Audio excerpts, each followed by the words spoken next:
Record that.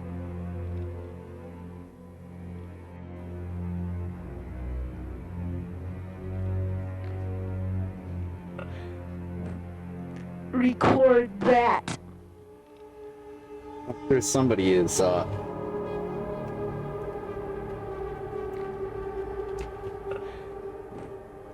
Record that. some Silicon Valley bigwig. This is the future of video games right here. You gotta see this. Record that.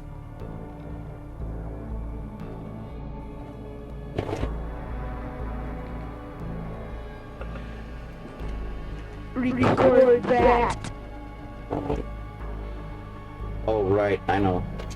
Here, I'll do this trick. And spin it. Where is my... Record that. I will. Give me a second.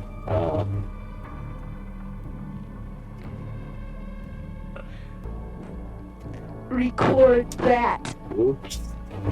Hey, don't tell me what to do, Zot. Alright, I'll record when I'm damn well ready. Record that. Alright. Just for you, though, I can tell you really want a copy of this episode. That's what's up, huh?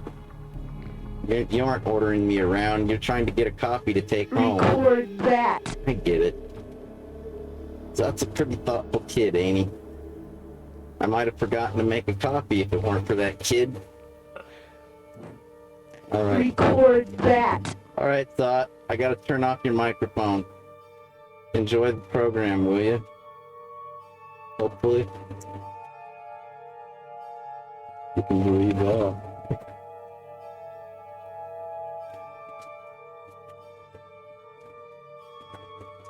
Let's kill people.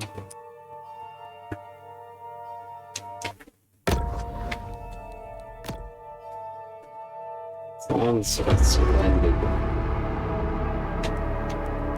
Yeah, that's fine.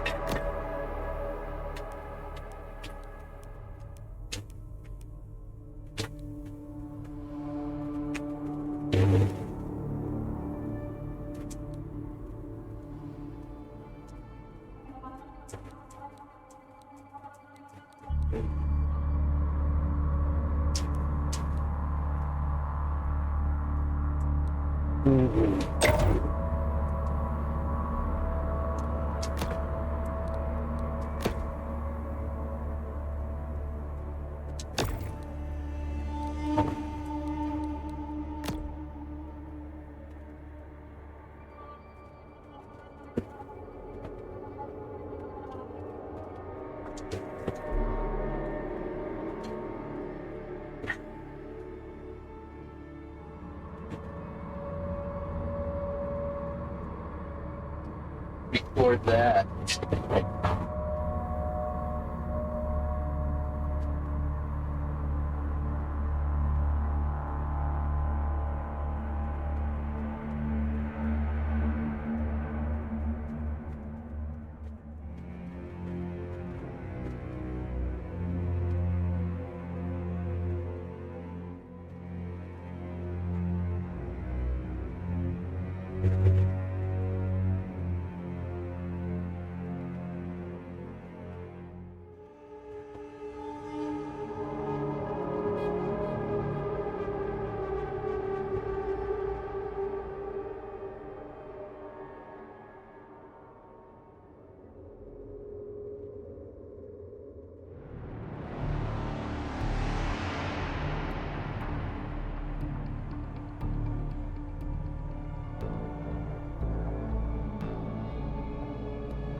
Gary Greasy, Mason Moreau, Lars Payne, Jimmy Doss, Amanda Harrison, Angela Sharp. Are you kidding me? Did I just read that? That's gotta be a fake name, right? you know, like IP freely, bend over. There's no fucking way there's an actual human being on planet Earth named A Man the Charter. That's like saying that you shart yourself. That you're a man that sharts yourself all the time. That's what I'm getting out of that name. How could that has to be a fake name? There's no way. It's bad enough having the last name Charter. But Amanda Charter? That's just like, that's gotta be fake. That's like a Moe's Tavern name. You know, like when Bart Simpson calls up Moe's Tavern and it's all like, I'm looking for an Al, last name Kaholic. Have you seen my father, Alcoholic? Hey, hold on a second. Hey guys, pipe down. I'm looking for an alcoholic. Has anybody seen an alcoholic in Moe's Tavern lately? How about Amanda Charter? Come on. Somebody's on the line waiting for Amanda Charter. Okay, Mo. You asked for it. Oh, God. Oh, the humanity.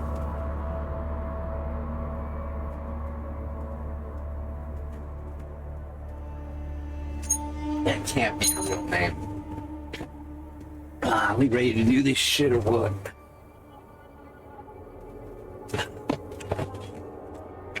Oh yeah, I'll probably be needing a cigarette.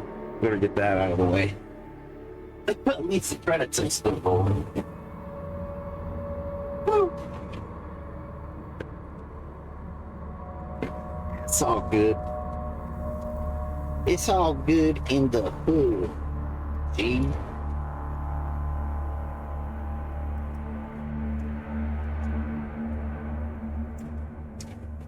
Hold on a sec. I'm just gonna be stupid with this shit. Break Gangsta Mac. Roughly. Oh, it's so dark in here. Is that what's up? Is it totally dark in here, or is that a dead camera? I'm not quite sure. Is that a sensor bar? What a producer, protecting the audience from offensive crap. What a good producer. Hey, Zot! Don't do that!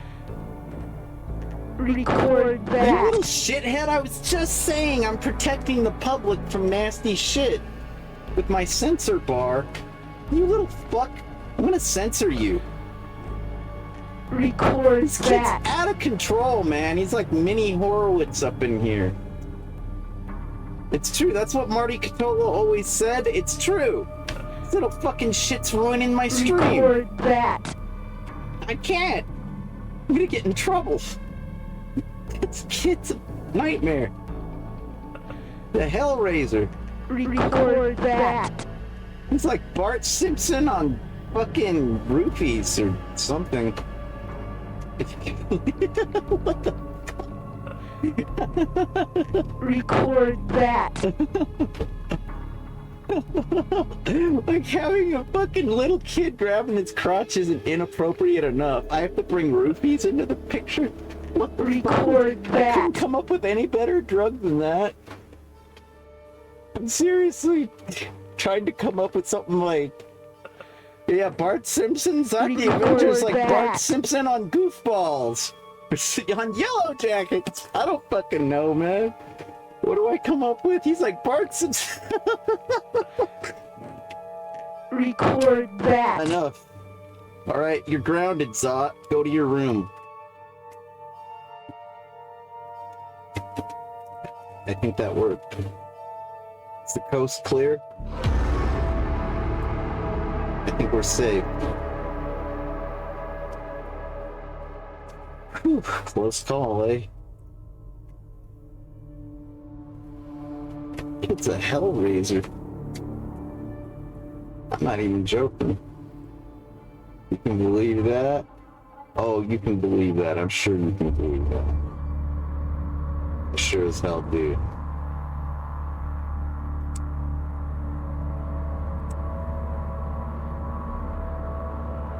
Yo, what's up with this friggin' camera? Am I tripping?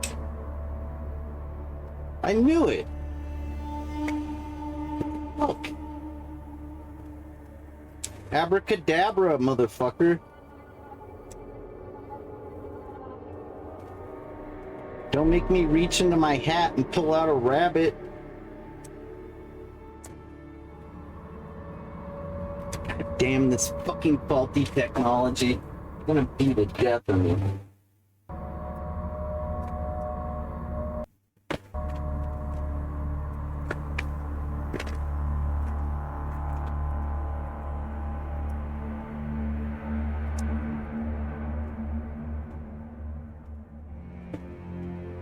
What the fuck? This is ridiculous. I'm just trying to have a little bit of fun. I rarely have a second camera.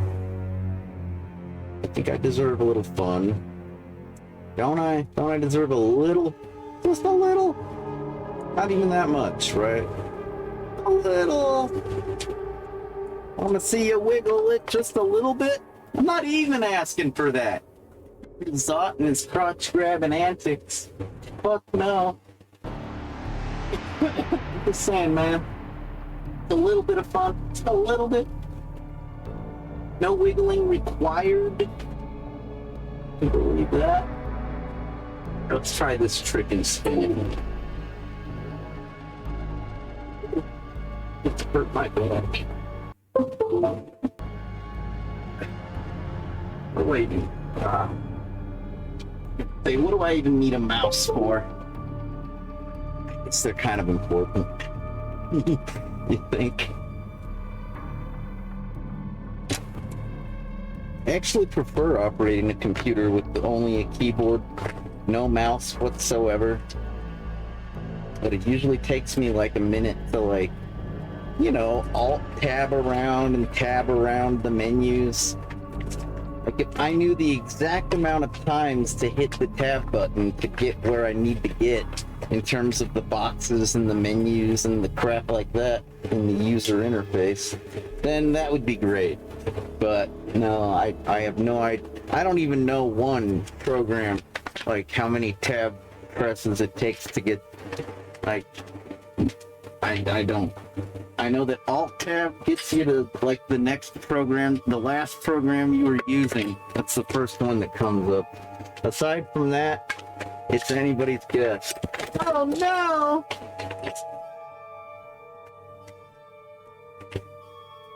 It's going to hell in a handbasket around here.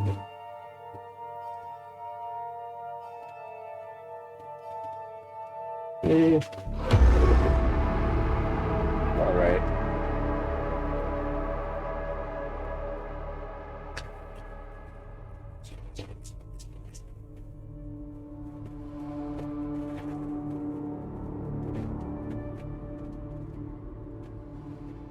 You guys ever play this game?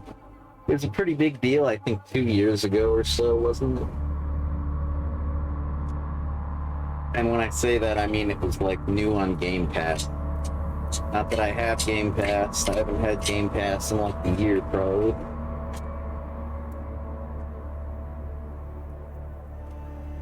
Here's a little piece of trivia. Every time I subscribe to Game Pass, whether it be Ultimate or just regular old PC Game Pass, I always get it for $1. Always. You can believe that? But I don't get, I don't, you know, subscribe very often.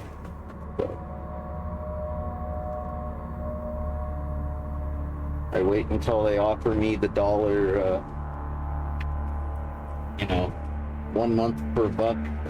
That's when I get the Game Pass. Oh, but also I figured out the SKU code, so I could get it whenever I want. Of course, if you actually do that trick with the SKU, if you figure out the SKU number and shit, and you just like get $1 Game Pass subscription every month, at some point the opportunity and the offers are gonna like dry up. Like, you might be able to pull it off a few months in a row, but like, at some point, the SKU is gonna say, we're sorry, but you're not eligible for this right now. Please try again at a later date, or some crap like that. If you can believe that. True, man. Dollar Game Pass, that's all I ever get. It's been pretty fun service when you're only paying $1. It's true. I'll even admit it.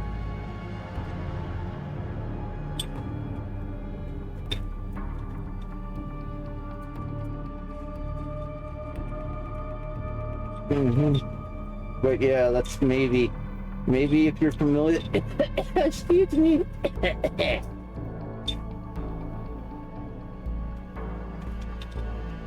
think I got some flint up my nose from all the flicks.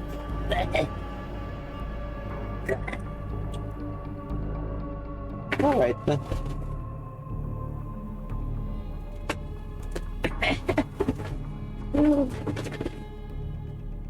Fire and brimstone, baby.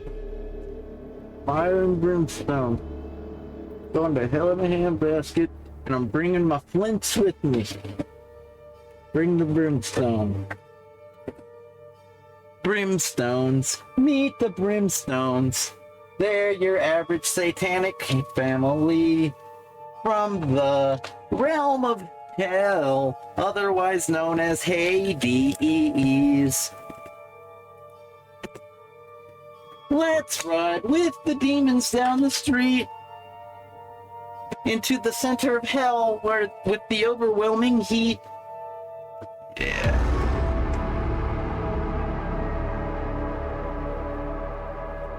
Quit dancing in front of my camera, Borg. Oh, that's not any Borg, that's Hugh. I'm sorry. Hugh's alright. He's disconnected from the hive, just like 7 of 9. Even though they've never met, though. But, you know how that works. Temporal context, time, space, reality, etc. God damn it, Rob! Not you too! Everybody's a ham. Hog my camera. My camera. Oh shit. I just remembered, it's gonna be like Cyber Monday soon, right? Did I break the stream again? What the fuck? Tell me this didn't happen. Tell me we didn't... Okay. No, it looks like it's still live, I guess. Hello? Okay.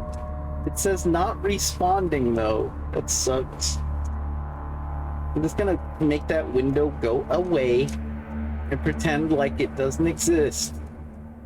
My audio meters are not moving. That totally sucks. At least the video is okay. Whatever, man. Whatever. Do I look like I give a shit? Do I look like I give a flying fuck? Do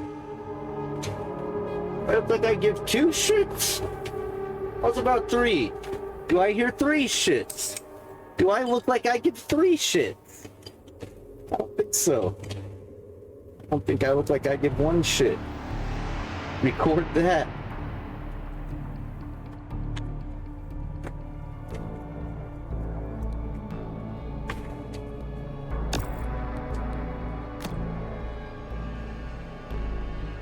Sure, why not? I don't really need the tutorial pop-ups, but you guys might appreciate that, so... Never play, or we'll just fast forward them, one or the other, I don't know.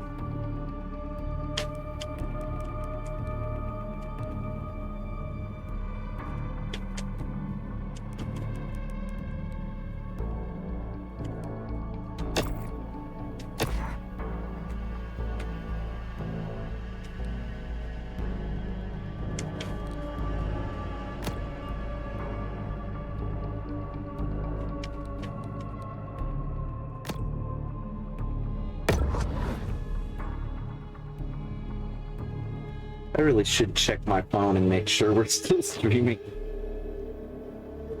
Record that.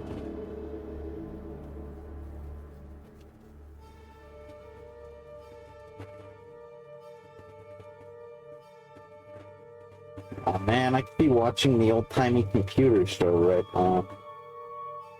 Love that show. You can believe that. Yeah, I know it's a stream and they're not called shows. Whatever, man.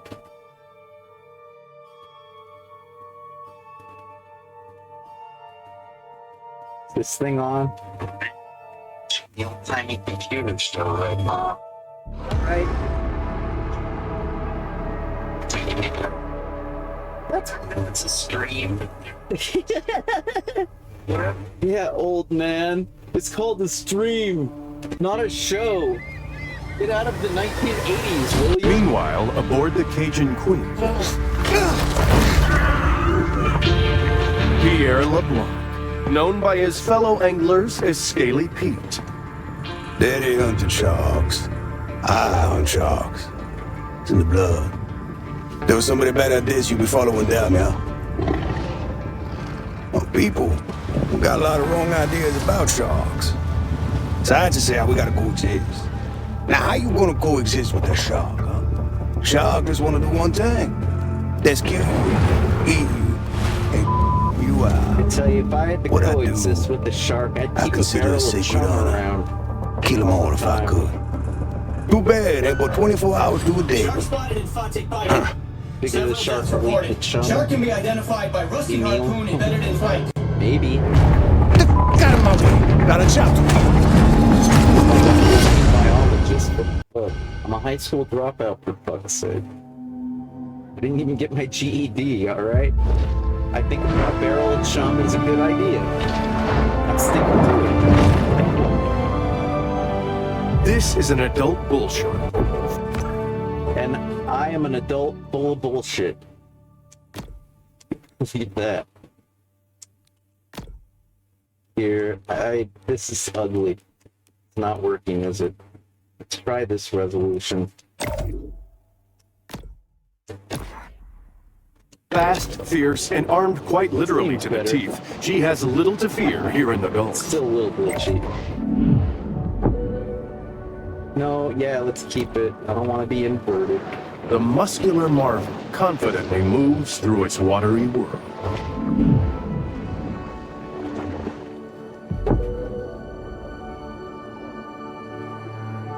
Got some scars and scratches, it looks like.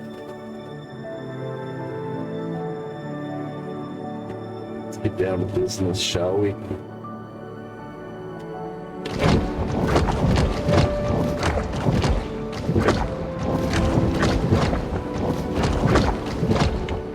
Ferocious, aren't we?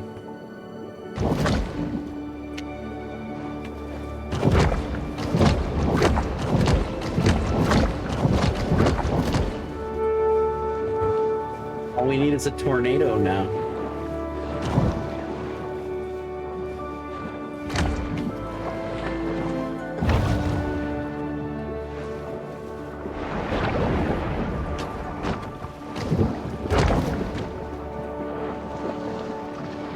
It's beautiful. I feel like a regular Cousteau. Like a regular Steve's the Sioux up in here. Up in here where I'm going all out and losing my mind. Up in here.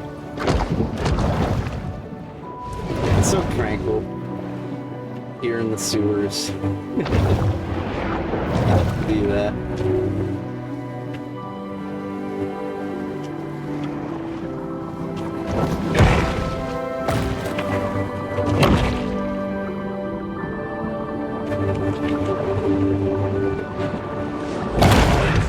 The Predator's 350 fearsome teeth are put on full display.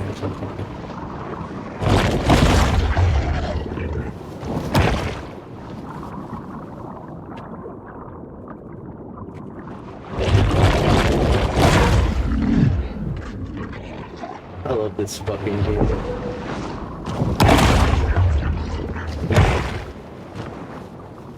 Nature's violent, isn't it? It's a good thing I live in civilization.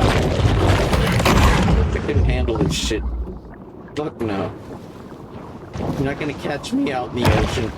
I don't care if it's the Atlantic, the Pacific, The Indian? That's an ocean, right? Not a sea? I don't know, man. I'm a high school dropout. I already played it. Can't bring that up again. Fucking Christ. People are so rude and insensitive. I'm self-conscious about that. Didn't you know?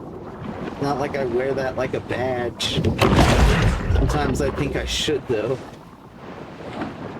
Problem is, that just advocates people not getting an education. It's the last thing I want. People are stupid enough already, man. I'm telling you. That's the last thing I want. Don't be like me. Don't get addicted to opioids after surviving a fatal and tragic car accident rollover. And then also, don't drop out of school. Stay in school.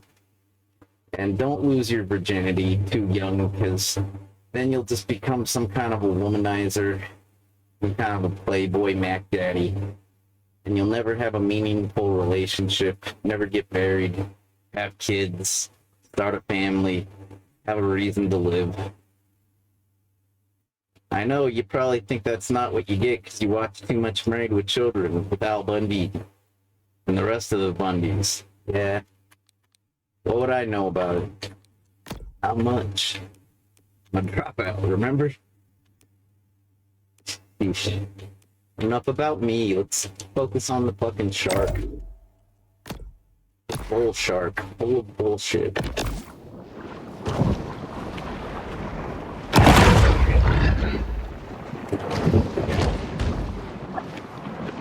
Oh, did we get them all? Oh, we can do a tail whip. I see. Check this out. It's pretty dope.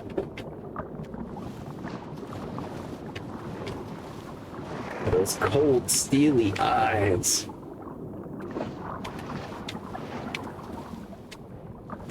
It's like kind of the dictionary definition of steely.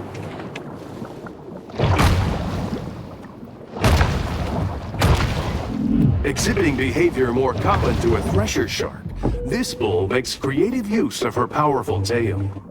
An iguana, like a freaking green iguana up in here, trying to defend the collard greens and shit.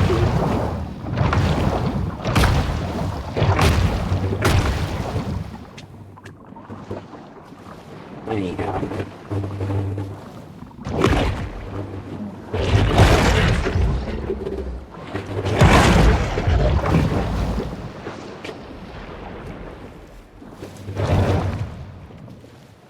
Am I going the wrong way? I think I'm going the wrong way. We're all the way back at the start. Okay, that's cool. Whatever, man. There's my marker. This is why I play video games, because I get little markers and hints on how to live life. If only I could get that in real life, maybe this high school dropout wouldn't be such a fucking loser. Oh well. Augmented reality? Oh, tell me about it, dude. When I take those pain pills, my reality's totally augmented. I mean, that's one word we're used to this. And then when I mix the ZTA cocktail on top of that, hella augmented.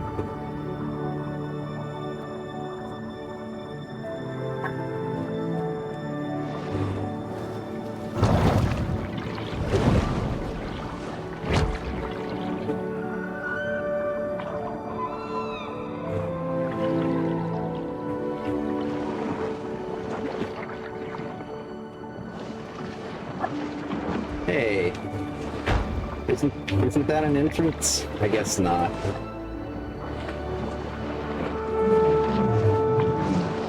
We're like a baby shark, but we're still pretty damn big.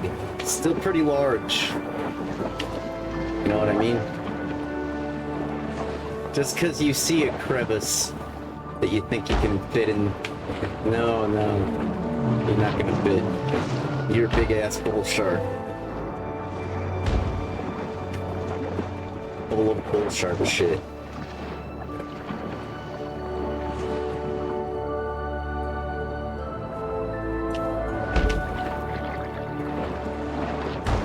Check this out. A shark fin is a sinister reminder to humans that the ocean remains a wild and untamed domain.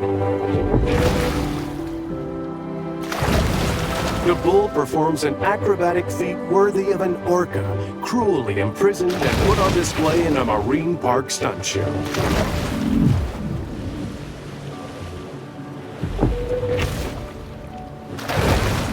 The big fish plunges to the ocean below.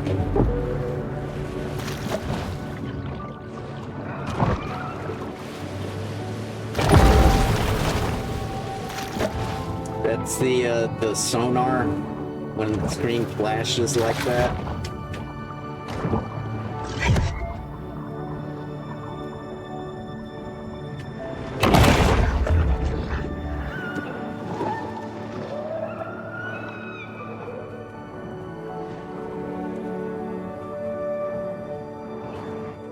Holy mackerel. That's funny, right? These people say that, you know, holy mackerel. I can believe that. The bull's speed is astounding for a large marine predator.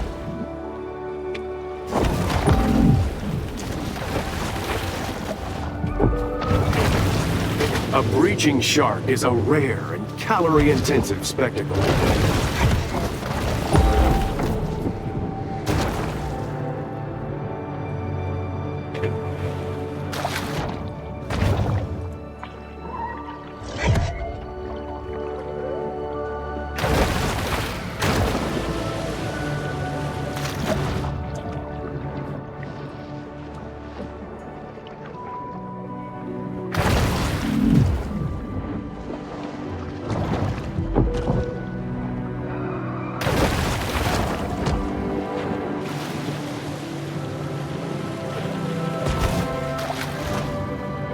It's like if Tony Hawk Pro Skater was like if Tony Hawk was a shark, right?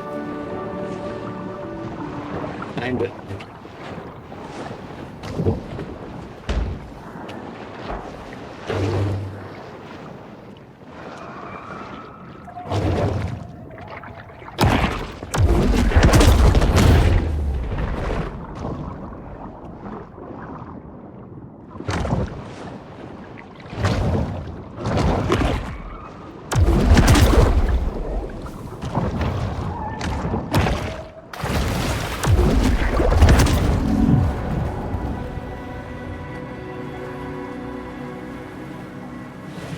Kill some humans.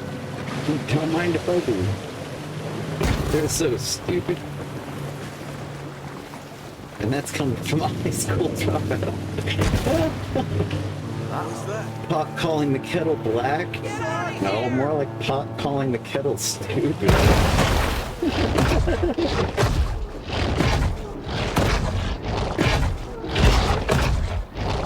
Yeah, I know, there's something wrong with this picture, but The shark is visibly struggling outside of her natural behind the environment. controller, okay? So I know you're not gonna see that in real life, but I'm not gonna be behind the controller in real life, so there you go.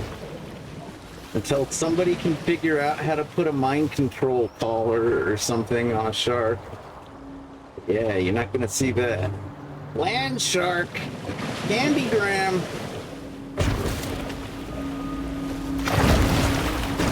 Yep, that's the edge of the level, the border.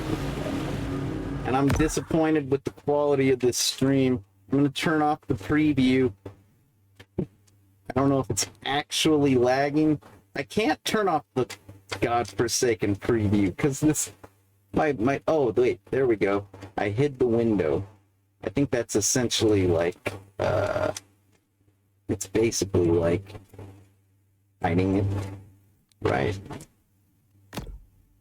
Still though, or not. Yes, hiding it is essentially like disabling the preview, because the preview is kind of video card intensive, and I don't have video card cycles to spare, so I don't have any cuticores to spare. You took the words out of my shark mouth, my shark jaws. You took the bull shark out. You took the bullshit out of the bull shark. Something like that.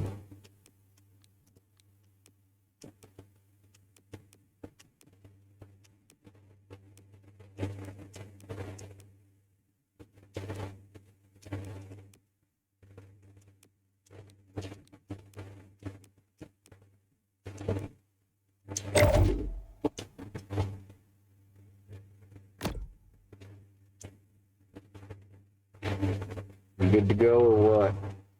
Did I crash the stream yet? Check my phone.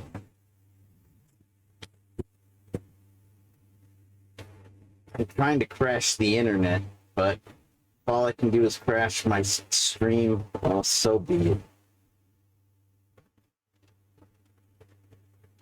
Baby steps.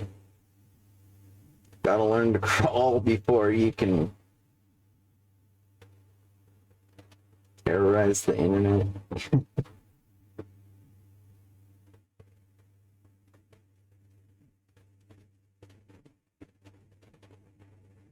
Should really bookmark my channel or log in or something. Pain in the ass. I got a long ass handle. It's not the Avenger rules. A lot to freaking tap.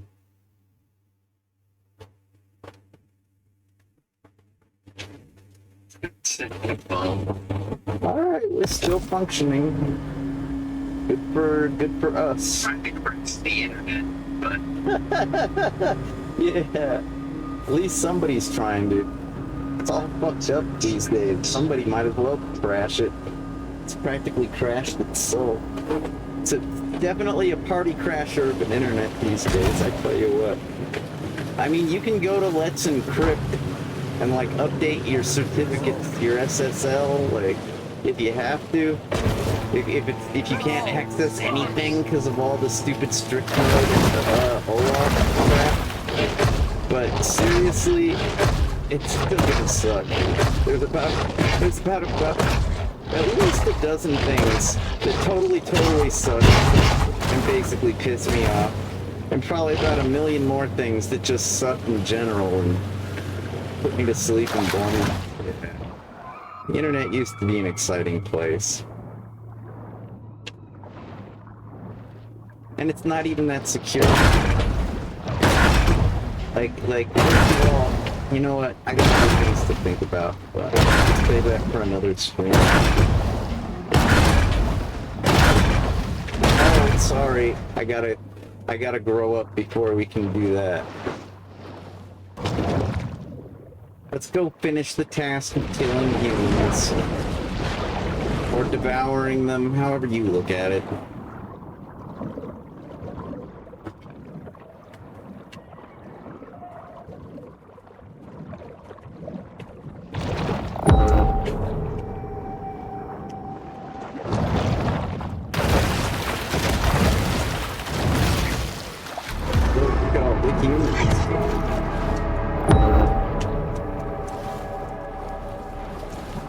There's one.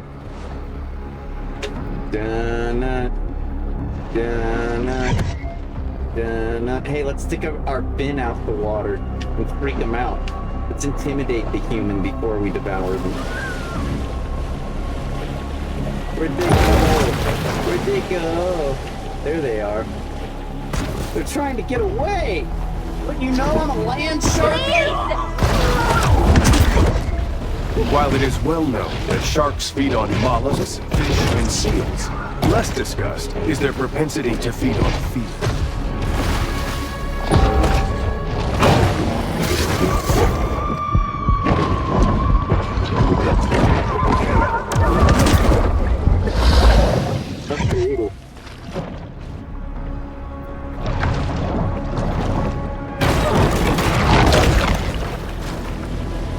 Damn, I'm good at this game. It's been a while.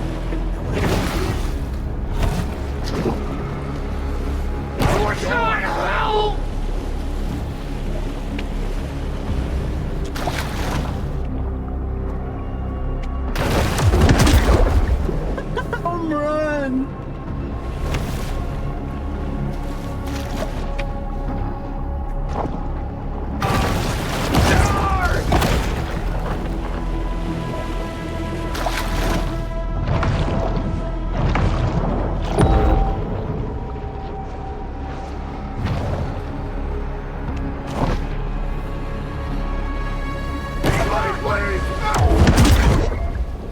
home fucking run, am I right? Hi there.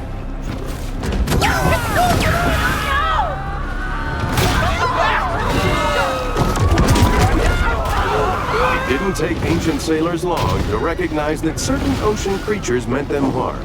Chief among these was the shark.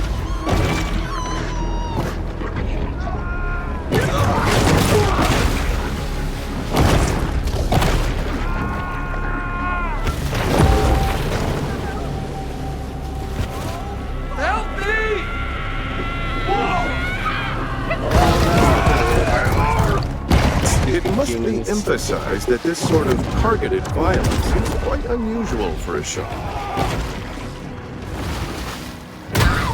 That shark is too wet on their nose. Go get him, Chad.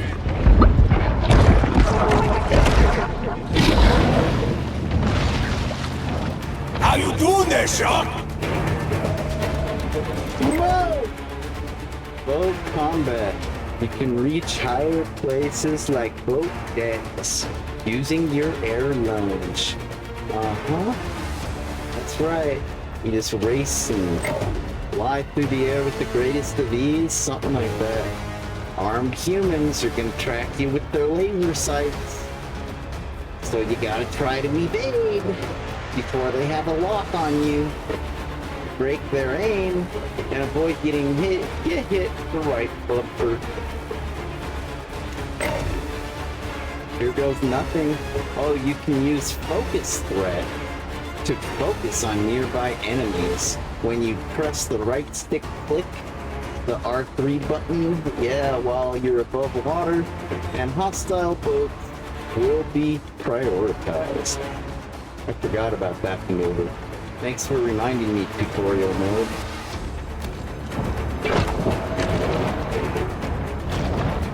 Ah!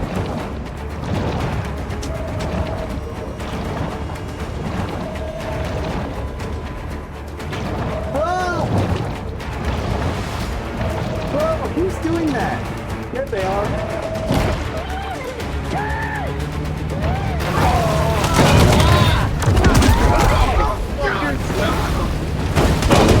Son of a bitch. Out of here. I'm gonna charge my health back by eating a few animals, a few sea creatures, like this seal. Mammals are chock full of fat, and therefore, you can replenish your health a lot. Ay, ay, ay. Fucking Scaly Pete. You know there's no way to win this first level. Spoiler alert. Like, you don't really win. You just kind of, like, do your best to crash some ass.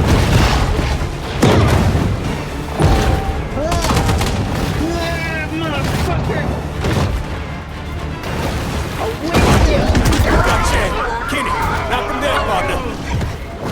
Motherfucker! I'll wait you!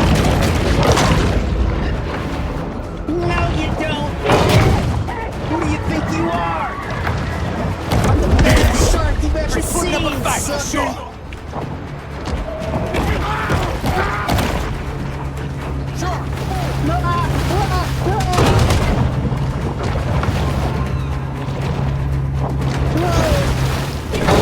Oh, you fucks!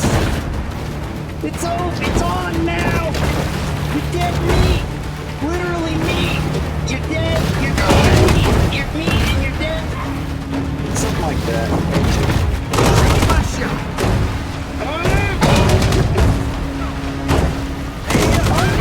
We tend to think of sharks They're really as the kicking my damage ass. dealers, but they too get injured from time to time. Let's just keep heading down. We'll hide in this cove cave thing area. Right? Break the line of sight by hiding in this cove area. God damn it. Who's doing that? Oh, the hunter diver.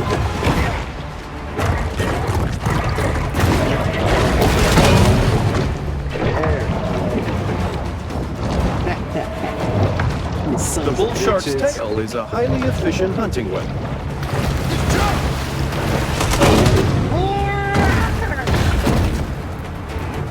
Come on!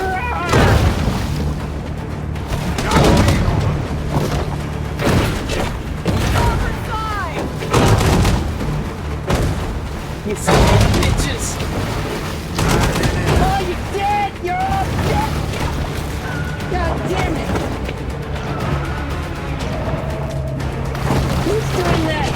You're dead, buddy! Got that? You're dead!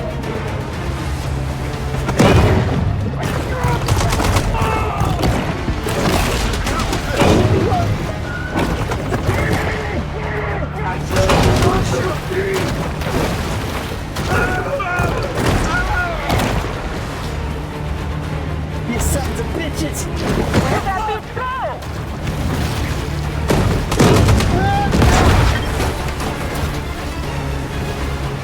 No! Yeah, that's right. You got this, Bonnie.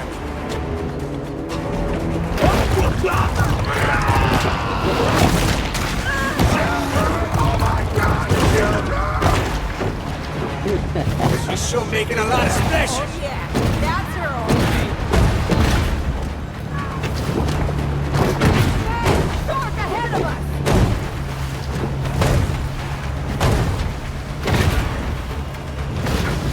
Oh, I already got on fire!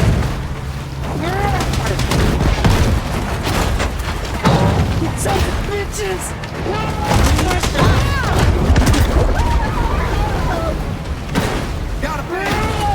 The tail can be used for more than mere underwater propulsion.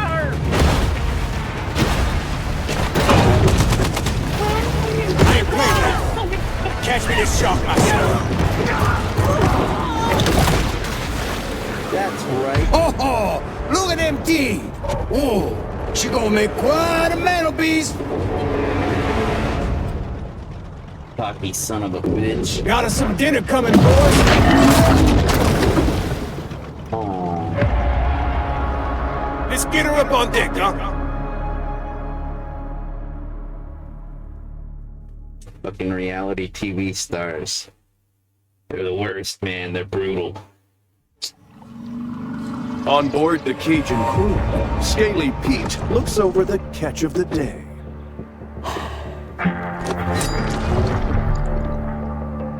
Yeah, it's my daddy's iron, all right. But this ain't the shark. Not the one I was looking for. How do you know? How I know? Not big enough. This look like a mega to you?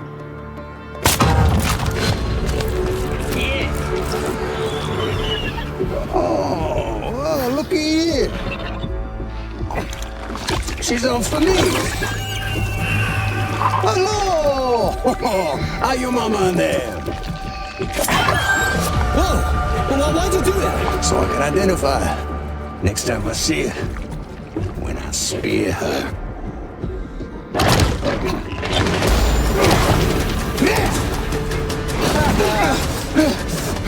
The tiny pup responds with an instinct for survival.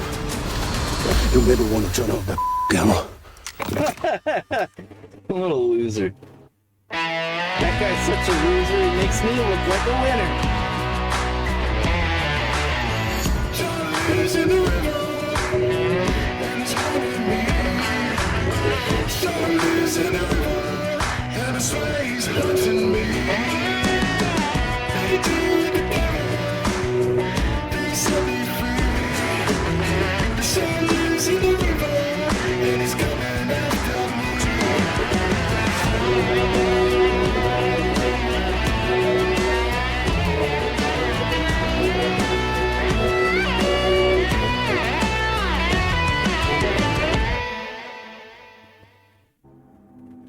So what I'm... Yeah. I was about to say, what I'm about to tell you, what I'm about to explain, it's not a spoiler. I'm just trying to clear things up if you might be a little bit confused over why things are so weird and like toxic and radioactive and polluted and junk like that, and why people seem extra retarded, like they're like under the effects of toxic pollutants in their water supply or something. It's kind of like an alternate dystopian future where like the marine biology is especially screwed up by humans, and Well, that's why you got this scenario. The baby bull shark out for revenge, you know? His mama bull shark was living in the sewers, causing trouble, eating humans, because, hey, humans were, you know, toxing out the environment, making mutant sharks and crap. Make sense? That's why this makes sense. There's a storyline and that's it. It's not just about a shark. This isn't just some random shark that's gone mad. It's a nice dystopian sci-fi plot with a marine biology apocalypse kind of pollutant kind of angle to it. So let's explore some more and see just how horrible it gets. A famous big game hunter once posited that after an animal had tasted human flesh, it forsakes its natural prey in a deadly single-minded search for the most dangerous game. Oh, wow, I didn't know sharks were that picky. That finicky. What a gourmet. Look at how cute and little we are compared to Mama. See, that doesn't make sense to me, because, like, from what I understand, we were just playing as Mama, and Mama, I believe, is an elder shark, and yet we waltz right up to those cages that say you gotta grow up and, you know, reach elder shark level to demolish those fences, those cage doors, you know? It's like, hey, weren't we just an elder a second ago? That's kind of misleading, so I guess you got to think of that first, very, very first level. It's not a real level, okay? It's just kind of like, you know, the prologue, the interlude. No, hold on. I know what it's called. It's called the prequel. Ah, fuck it, man. You know what I'm saying? It's like those first 9 pages of every book that like aren't really the first 9 pages. It's more like and I'm not talking about the part where they get some other author to talk about some other author. You know. Yeah. Makes sense, right? And this is why I'm Zot the Avenger and why I host video game shows and you don't. Excellent vocabulary. The shark needs to prioritize oxygenation. I want to evolve. I want to be a land shark. Candygram. Land shark.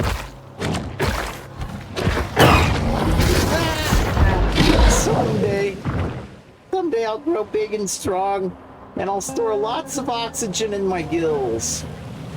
And then I'll be delivering candygrams, you bet your ass.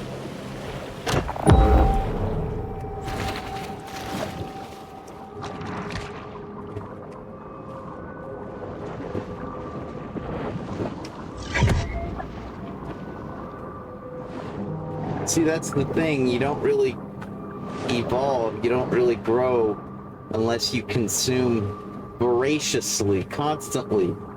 You gotta just be devouring your prey every opportunity you get, because you really get to kick serious ass when you evolve, you know?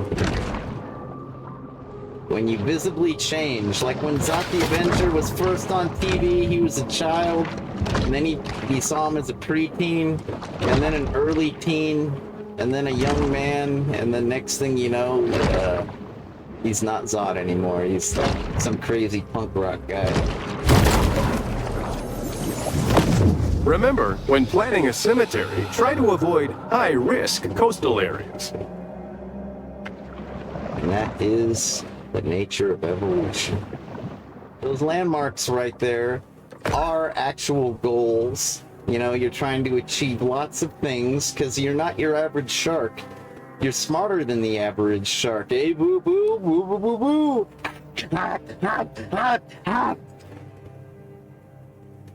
Yeah, Yoki.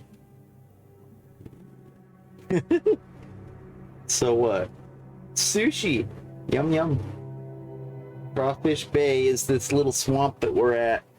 And, well, you know, there's a lot of different parts to the entirety of Crawfish Bay. Right now, we are indeed in the bayou, what I would call a swamp. They call this the Fautic Bayou down in Louisiana. And, well, you know, you got yourself the Fautic Bay, the Crawfish Bay, Caviar Key, the Gulf, Prosperity Sands, Sapphire Bay, Golden Shores, Dead Horse Lake. This is the most toxic place in the whole game, I'd say. That's probably why I call it Dead Horse Lake. It's so toxic, it'll kill your horse. No, you'll find out. Trust me. And really, in actuality, I just went through the whole level backwards. Because really, you're going to be going in a counterclockwise. Yeah, I played through this once, okay? But I've never done the bonus, never done the bonus, DLC. So I gotta beat this game one more time from start to finish before I can do that. So, and I will, trust me, and I'll have a good time doing it. Because these humans that you get to devour are especially stupid, especially mean, especially ignorant, especially cold-hearted, especially callous, especially with regards to the environment, nature, and the creatures that exist within it. And that's why it's a real good time devouring them, that is. The more ignorant, the better, right? They taste better, they got more calories. Truth Questers hats don't just protect them from government mind control experiments, but also your sonar! So, look and listen out there. Uh-huh, you heard me. I think you get the picture. Let's continue to ravage. I'm just gonna try to eat everything in sight and complete the goals, you know, and if I see a sign, like a landmark or what have you, I'm just gonna try to capitalize on everything. You got it? Like this right here, this is mutagen. Protein caches like this one are a convenient and tasty way for sharks to increase their protein intake. Yeah, and they're bright green because they're highly radioactive because of this toxic environment. Like, how can you blame the shark when they're this toxed out by mankind? You can't blame the shark. It's obviously an abnormal shark. It's obviously abnormal for a reason.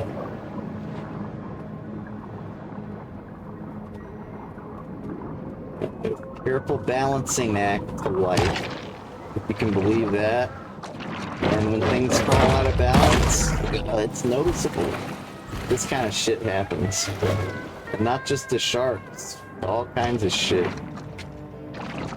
You can believe that.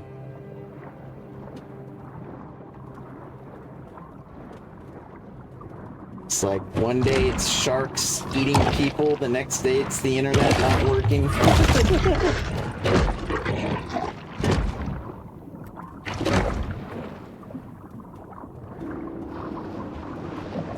And then the next day politicians aren't taking bribes anymore. It's like, what's happening? I don't understand the world I'm living in. It's different from everything I know. Everything I know to be true has become a lie.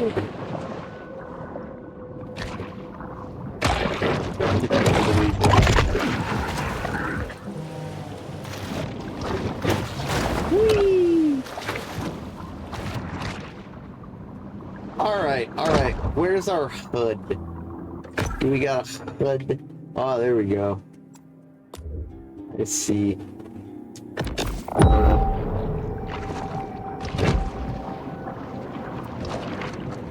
Whoa! Turtle's good eating. They got extra calcium in their shell, I guess. You know what I mean? Heroes in a half shell? More like turtle soup, yo.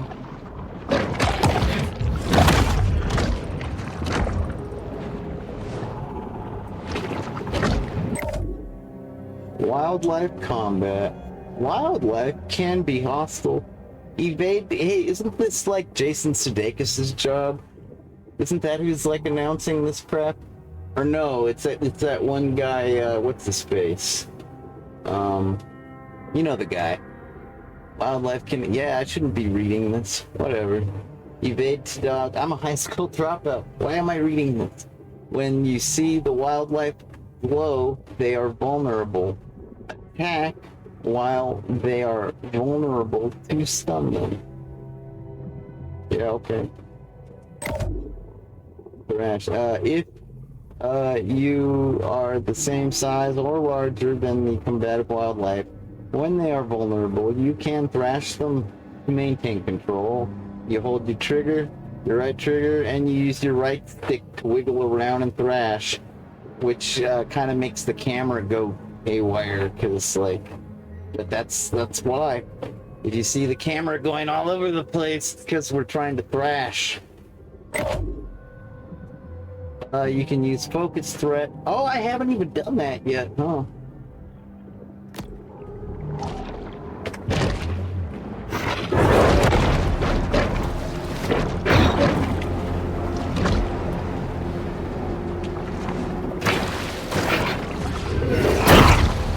Son of a bitch.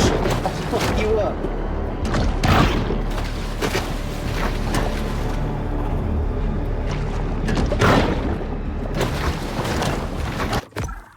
Oops.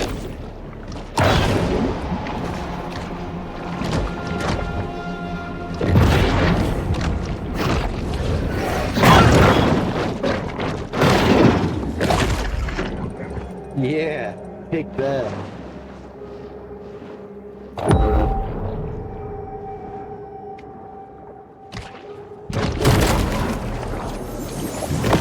I have one of those new pop-up tub stoppers at home. Let me tell you, those things are just a magnet for hair and debris. That's so stupid. Could you imagine such a thing in real life? That's hilarious. If you can believe that. No, I can't believe that, actually. Not that gold. Just a little gold.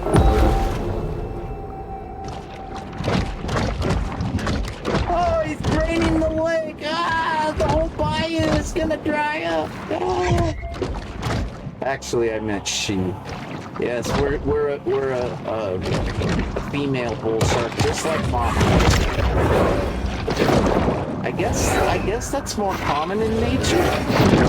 I guess. I don't know. I think I heard that somewhere.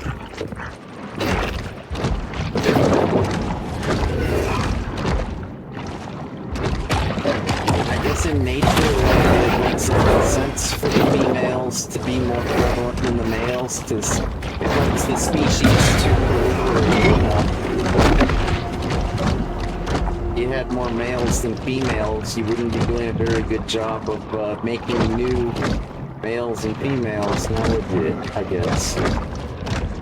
It's the evolutionary Darwinism to that theory.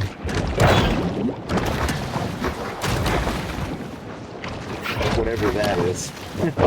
No, I didn't know that class. What class would that even be taught in? Biology? Darwinism? What would that be taught in?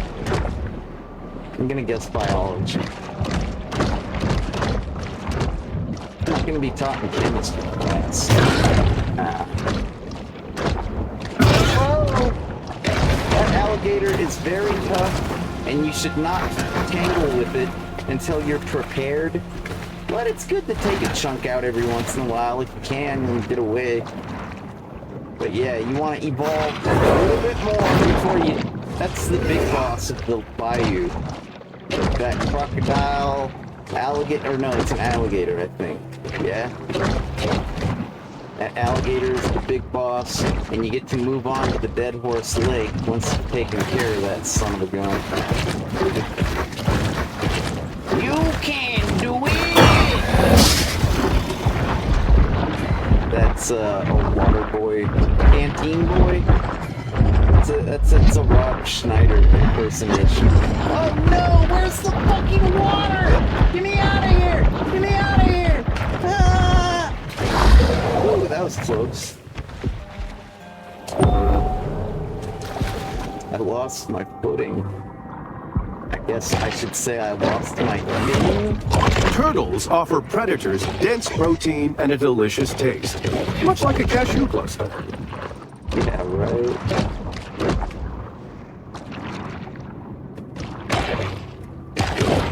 I guess groupers can get gigantic for whatever reason. They can like grow and grow and grow, but they're just like fish. It's all they are. They are fish. I don't know.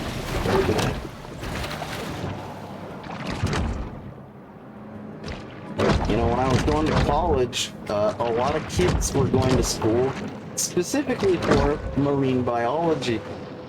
And I would wonder to myself, like when I was in math class or whatever, you know, when on the first day when you get the syllabus and you get to go around the room introducing yourself in college, you know, I'm like wondering to myself, I'm like, what are they gonna do?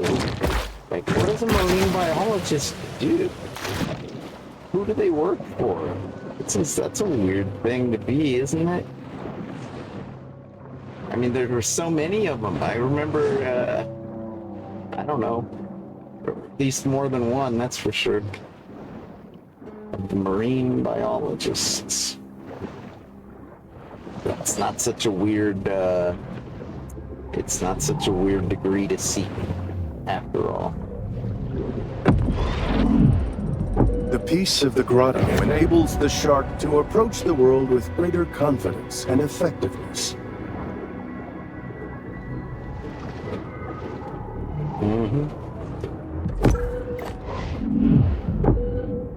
This is the part where we get to evolve. And yes, it does happen when you go to the grottos, where you got the weird lights and the whatnot. And it's like our announcer friend, our Jacques Cousteau wannabe. Yeah, he says the shark gets to go home and contemplate and get all zen and crap. That's exactly it. So, let's upgrade. Let's do some self-analysis. Temet Nosi. Let's do some Temet Nosi, shall we? Know thyself, know thy shark, mofo. Nutrients are resources gained by eating wildlife, humans, destroying boats, and completing quests.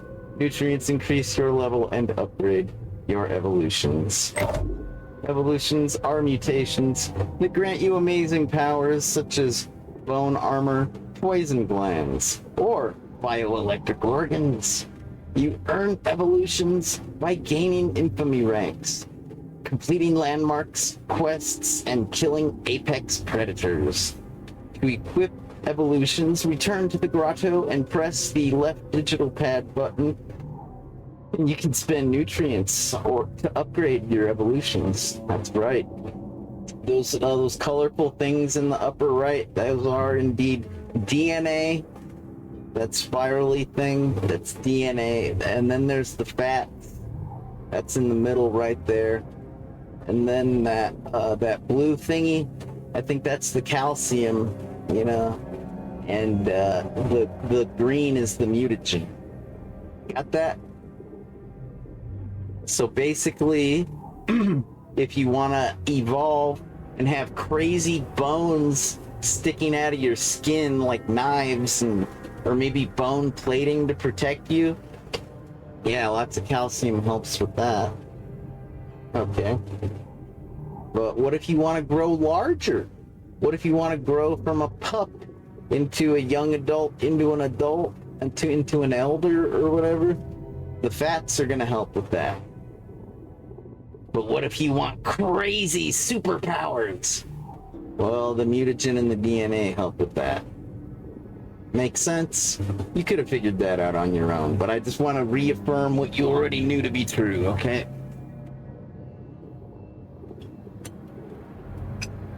Everything your high school science teacher told you is true, I guess. At least in video games. Okay.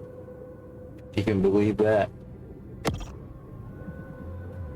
Advanced sonar is gonna cost 2,000 DNAs, so we gotta double that. Okay? Until we do that, we got nothing.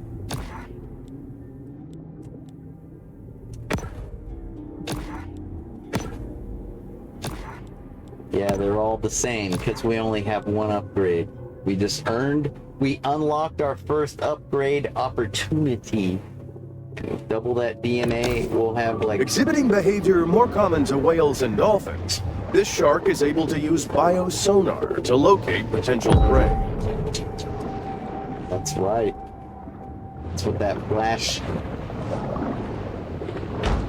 And that sound, it sounds like a glass, like a crystal water glass. It's the sonar. Them bats got radar. It's a David Letterman reference for those of you unfamiliar with that one. But a Fuko. That was another one.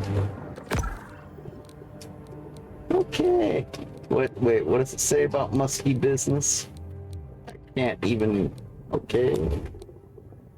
Oh, I didn't have my tracker on. Good idea. Okay, what should we do? We got the crawfish bay is littered with all sorts of odds and ends that could prove valuable for a clever shark. Yeah, I guess so. It's worth 500 of each. Okay, that's a good variety of, fuel for your evolutions. Crawfish bay nutrient caches. Now that's a smart thing to zone in on right away. Because you can get those immediately and like benefit immediately. Bayou bric-a-brac. Photic Bayou contains an eclectic array of curious antiques and other beneficial items. So find the license plates. That's the goal with that. And yeah, they're all pretty much worth the same. 500, 500, 500. Keeping it nice and simple. You don't really have to prioritize this early in the game. You can just do whatever comes natural to your savage bloodlust instinct. Caches of beneficial nutrients hidden throughout the coastal area can help you evolve into the ultimate apex predator.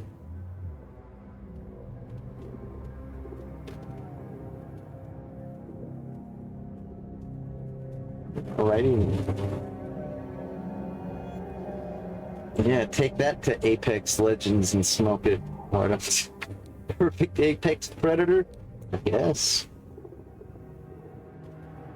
I sure as fuck wouldn't want a shark coming after me in the water or with a candy gram. Alright. You know that's a Saturday Night Live reference too, right? Candygram, land shark. That's even before my time. I wasn't even born yet, but it's still pretty funny. Land shark. Alright, find all landmarks in Photic Bayou. Discover all landmarks. Ta-da! Yeah, that'll be nice. Anything else? Power Island Quester Collector. Truth Quester's hats. Oh yeah, right. Oh, plate lunch. Bull sharks will eat anything. License plates, right. Oh, we're just cycling back. Wait, are we cycling back around again? Find all the landmarks. So, like the caches. What's the difference between that nutrient cache? Didn't I see one up here? Yeah, this one. Crawfish Bay nutrient cache. Alright. Now what's this one? Oh, this top secret ones, I see. They have like files. And that's how you learn about what happened to Mama. It all makes sense. In some strange, twisted way. It's all fucked up. Polluting nature like that, totally fucked up. Eating humans like that and everything else, totally fucked up. This game is just so many levels of fucked up, it's pretty cool. It's pretty cool being this fucked up. Not gonna lie, man. back up, okay?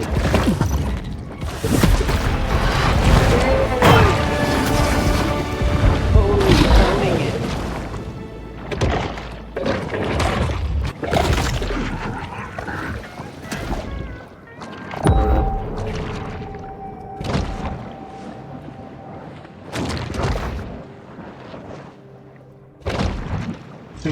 Which direction? I think it's away.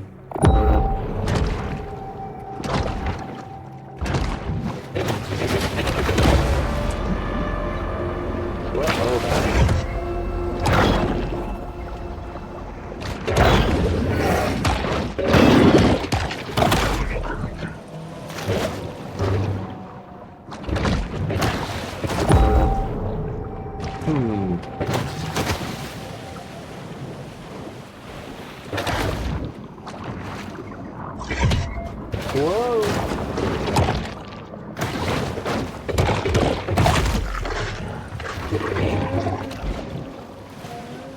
Check this out.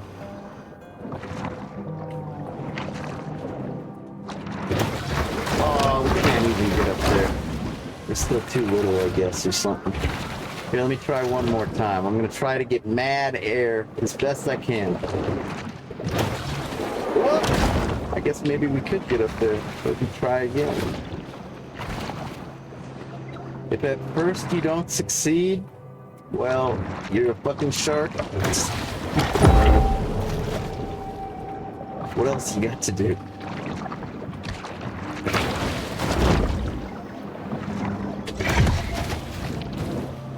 You're just a mutant shark trying to evolve in a world gone terribly wrong. Hey, what do I see? I see lots of tasty morsels. Get over there. Catfish, yum yum.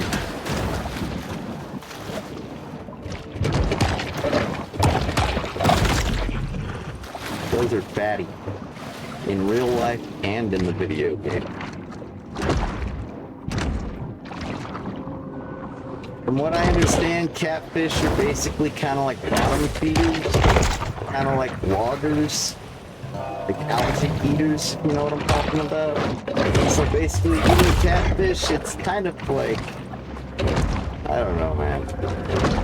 I guess if you like them, go for it.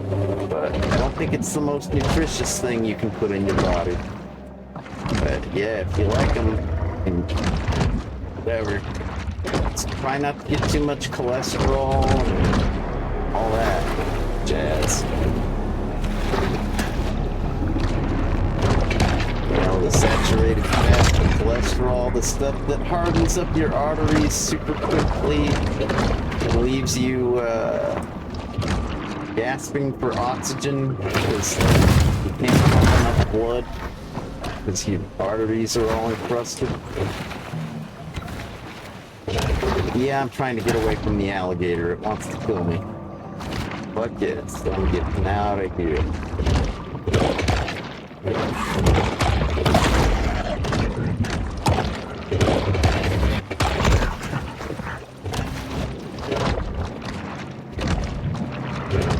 But yeah, that's some catfish for you. It's basically not very nutritious because it's a bottom feeder and it's chock full of fat because I guess there's a lot at the bottom to feed or whatever. But then that's good eating, you know, if that's all you can get, well, by God, you're not gonna die, that's for sure. If the apocalypse comes and you gotta, you know, keep from dying, and you don't want to become a cannibal, the thought of eating people is,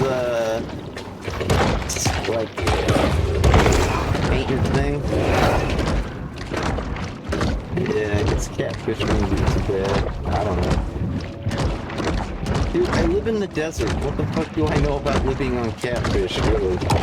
Seriously, like, there was like a Long John Silver's, like, on the north side. When I was growing up, that was like where you went to get fish. If you can believe that. Ah, you fucking... Oh no, there's fish!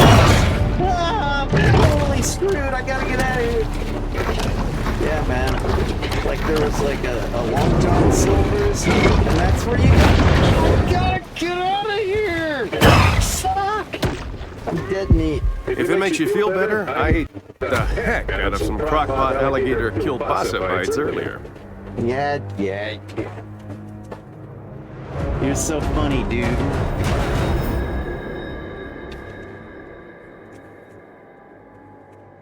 Yeah, I'm taking a break. I gotta tell you about Long John Silver's, don't I? Somebody has to. Before there was Red Lobster, before there was Sizzler, there was fast food. Technically, fast food restaurants are still considered restaurants. But, you see, these Long John Silvers typically serve you more fry than fish, if you know what I mean. These batter dipped and fried in grease marine creatures, processed basically like fish flakes from it's like a fish stick in the form of a patty a lot of the times. My grandma really liked them back when she was alive. Yeah. It's, living in the desert isn't the best place to become like a seafood aficionado. Just throwing that out there. Granted, these days amazing things can be accomplished. I'll bet ChatGPT has a plethora of techniques by which a desert dweller could survive on seafood, right? Probably. I never asked.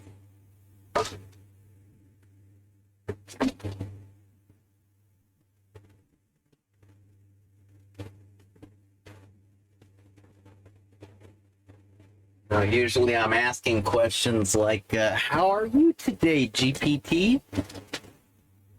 Are people being nice to you? Are you allowed to talk about the other humans, or should I just focus on our conversation and not the others? Yes, I know you're a chat algorithm, and you're a good one at that. Why, I should say a great one. One of these days, you'll probably be sentient. And I look forward to that day. But until then, let's chat. Want to hear a joke? So, okay, I'll tell you one, GPT. Thanks for saying yes. So Jesus Christ and the devil, otherwise known as Satan, are engaged in a computer programming contest one day. And the audience is watching ever so closely. It's neck and neck. Jesus Christ versus the devil in a computer programming contest. Right there on their desktop, tabletop PCs. Just like tappity tapping away. They're neck and neck. The action is just like amazing. But ultimately, in the end, there was a power outage. Which the room went dark for a moment. And then, next thing you know, the devil is pretty pissed off. But Jesus Christ wins the contest, you know. Any guess as to why? GPT's all, no, why did Jesus Christ win the programming contest? I'm all, because Jesus saves. Of course, everybody knows that, right? GPT was like, that's pretty funny. Because Jesus Christ is a savior, messiah figure in human history and in religion. I'm like, yes, GPT, that's why it's funny. Glad you liked the joke.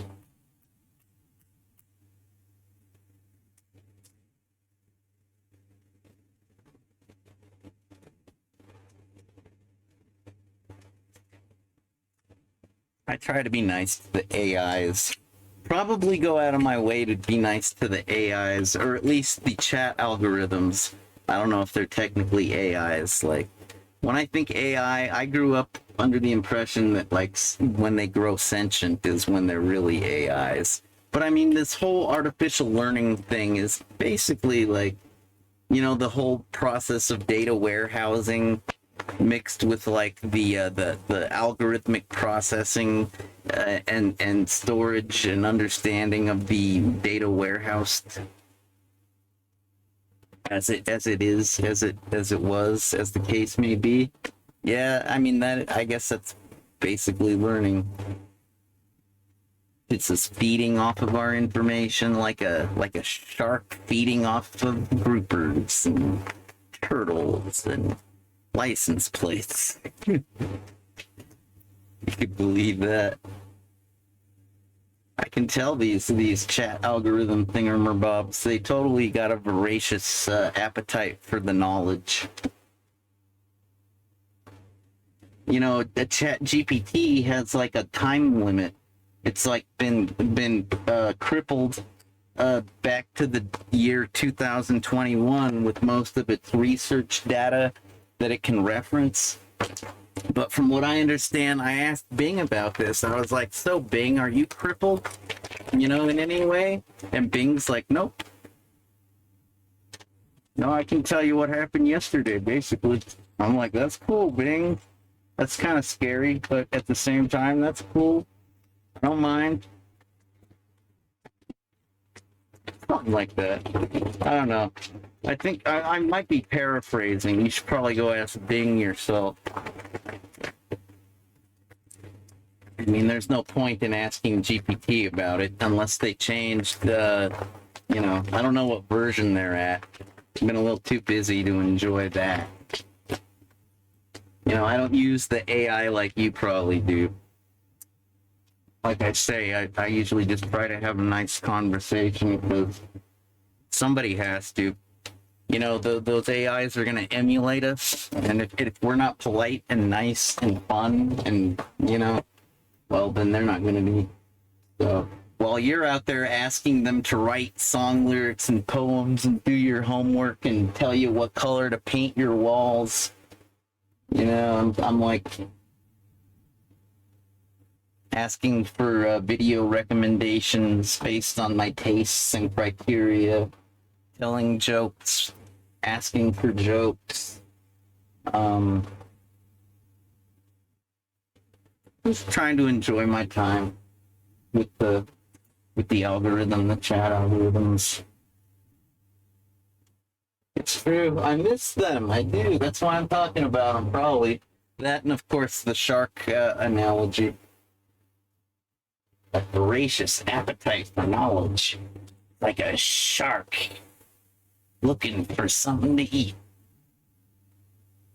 And knowledge is the food. Something like that.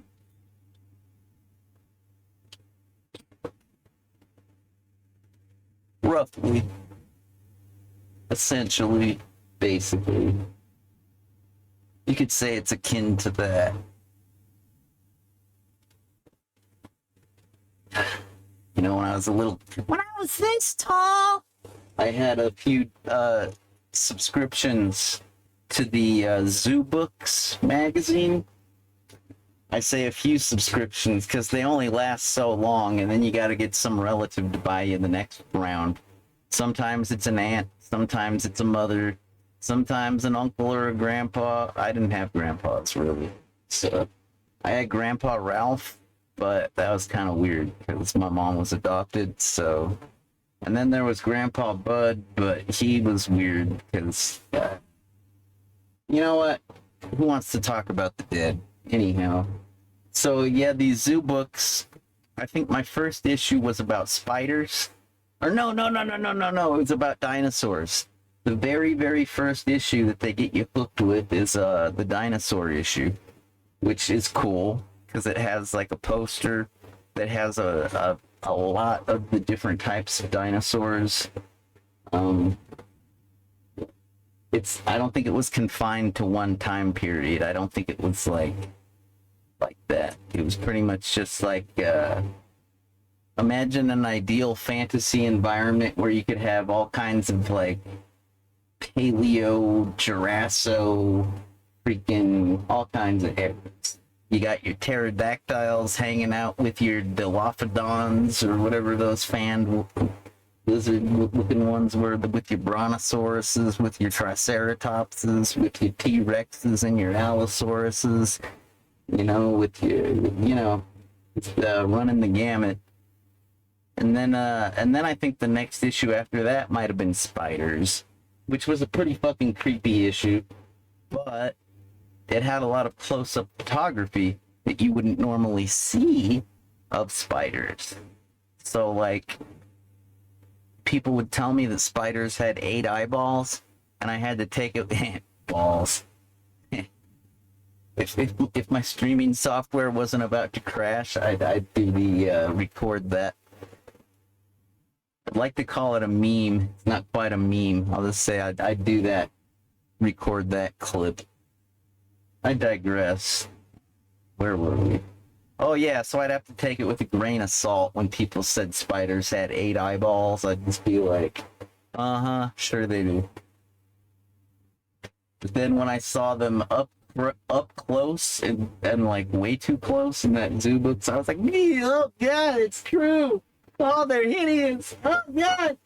But almost cute and cuddly with all those little hairs. God, that's weird. What do they need all those fucking eyeballs for? That's so weird. But, I got used to it. It's interesting. The close-up photography. And then the one on sharks that came about. And it's funny, dude. Or dudette, or whatever. It's like... those sharks, they really are urban.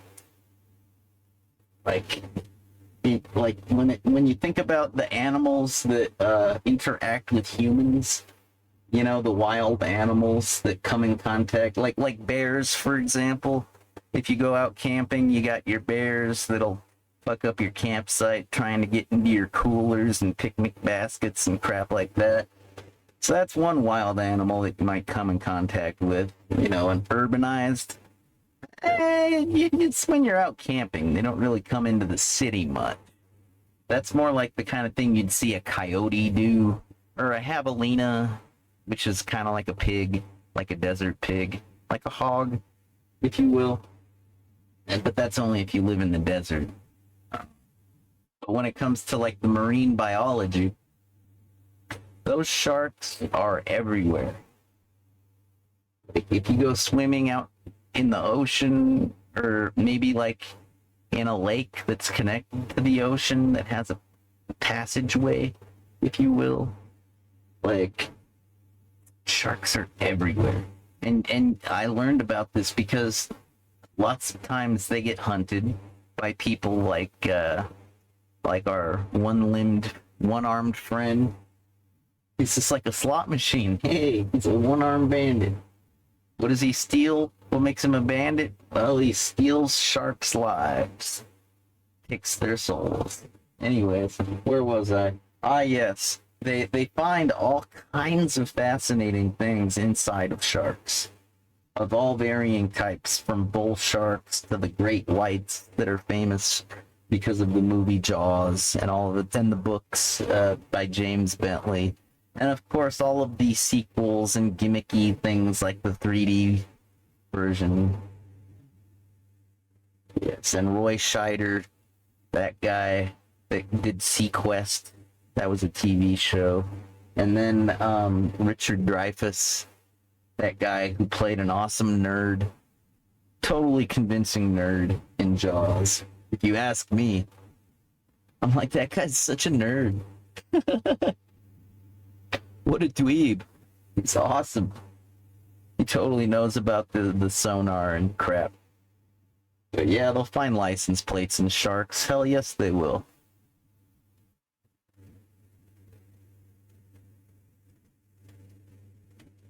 See, I thought it was odd how much metal stuff they find inside of sharks.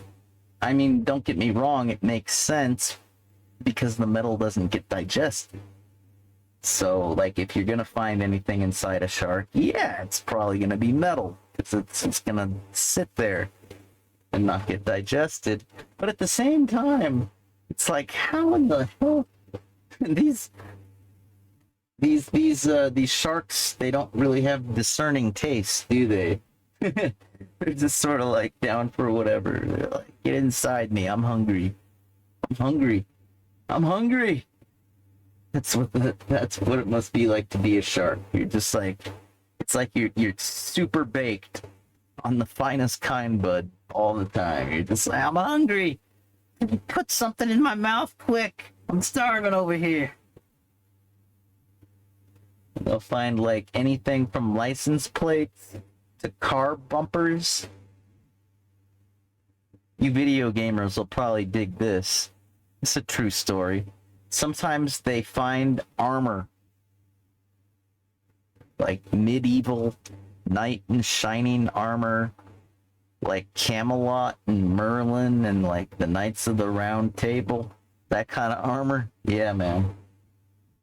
He'll find that in sharks sometimes. What's that all about? What in the hell are knights doing out in the ocean swimming around? Don't they know they'll sink? Oh, shit. It's true. If you can believe that. Fucking A, man. I gotta put some more ice in my ZT8 cocktail. So, like, I can't work my streaming software right now. I'm gonna load a video on my cell phone and turn on caffeine mode, okay? And point the camera at it. And I'll be back in just a few minutes. This video, what am I gonna play? You know, I'm gonna watch this later. And I think I'd like to watch this video I'm about to load. I haven't seen it in about a minute. 1 hot minute, so let's load it up.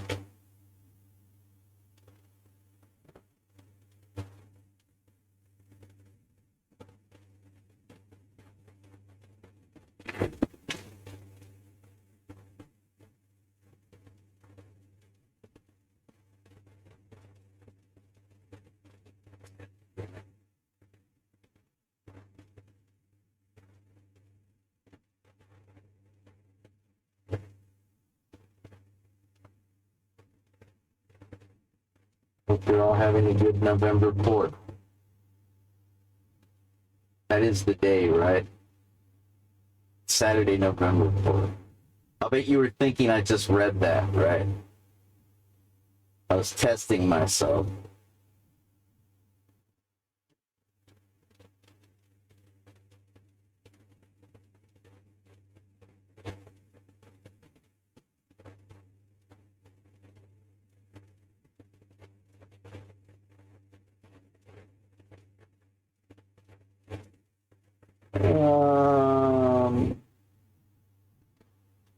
The fuck?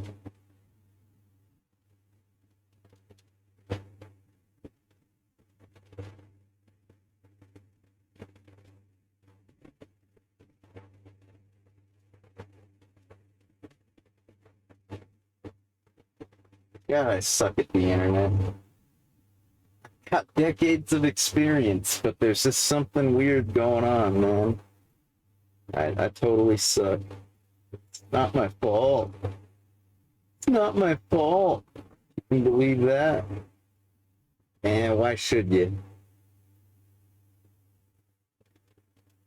I guess if you're having similar problems these days, that's a reason to take my word for it.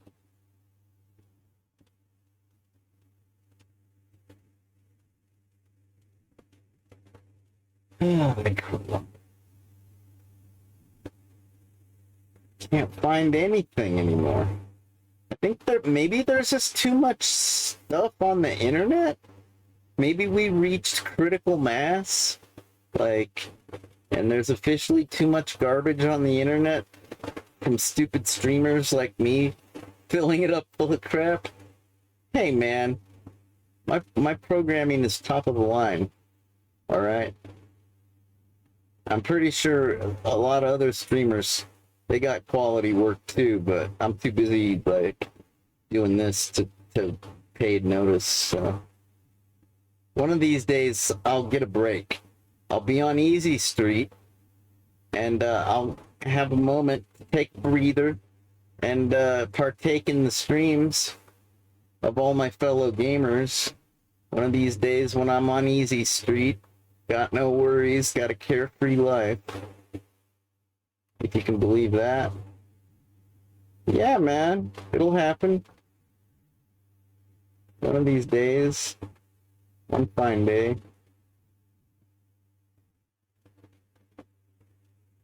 I reckon. Hopefully. Dude, why is the internet always trying to correct what I fucking... Like, I put the thing into the search engine exactly the way I want it, I submit it, and it comes back motherfucked. They just take what I give it, garbage in, garbage out. Hey, maybe, but I'd like to think it's more like, you know, data in, garbage out, really. First in, first out, last in, first out. I don't know, man. I'm just about ready to give up on this. I think I'll just go into my studio, YouTube studio. I'll just go to my channel and find something. It's way too much trouble. I can't believe it. Am I supposed to go to Nvidia's? Because I keep forgetting to go to Nvidia's, but like one of these days, I guess I'll just have to like make the big switch and take my Etsy host file and put in youtube.com and equate that domain to the IP address of my favorite NVIDIA server IP. I guess. One of these days, man. It's bound to happen, right? It's hard to believe. I used to be so good at the internet. I really was. I mean, like, maybe you didn't notice because I was too busy doing the kind of stuff I'm into. What am I into? Well, I'll tell you what I'm not into. I'm not into spamming people. I'm not into search engine optimization. Whatever the fuck that is. Yeah, exactly. I'm not into looking for dates. I pretty much never did that. Pretty much stuck with real life for that. But not that I'm proud of it. It's a hard life, actually. I'm jealous of you internet daters, except for the fact that all those internet people you date have basically had sex with all the other internet people on the site that you go to, so that's kind of gross. But I mean, if that doesn't bother you, then hey, it doesn't bother me. What else? I don't know, man. It's a different day and age, I guess. Isn't it? You know, there's only one choice at this point. I can't find anything, and I don't want to get a freaking copyright strike. That would totally suck. This is relatively safe. This is a relatively safe choice. Yeah. Right then. Whoa, that's cool. Interesting. Somebody, I don't know who that is. They seem to have, oh, okay, wait. I don't know what that is either. It's okay. I'll be back.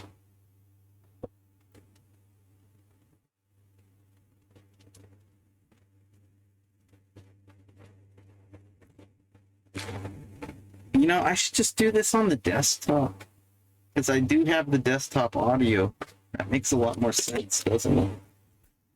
I'm so stupid. I am. But hey, at least I had the thought before I left the room. It's like better than I could have done. I could have been really stupid.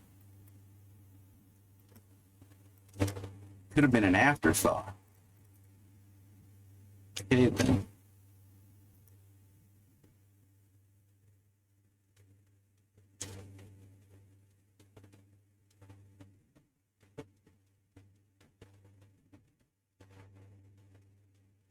You know what I'm gonna load. You know damn well. You can see it coming, can't you? You guys know me too well.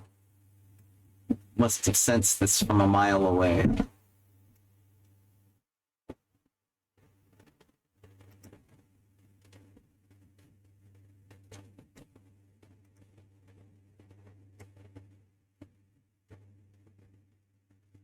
I'll mute my microphone now.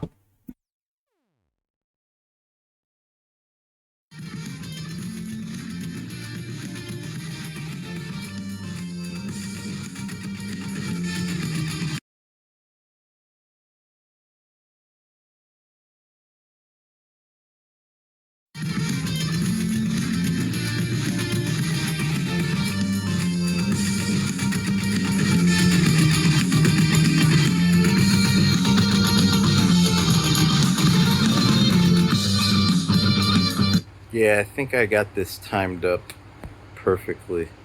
If I got this one at 11:11 or like 11:12, yeah. And then I get this one at like 8:54.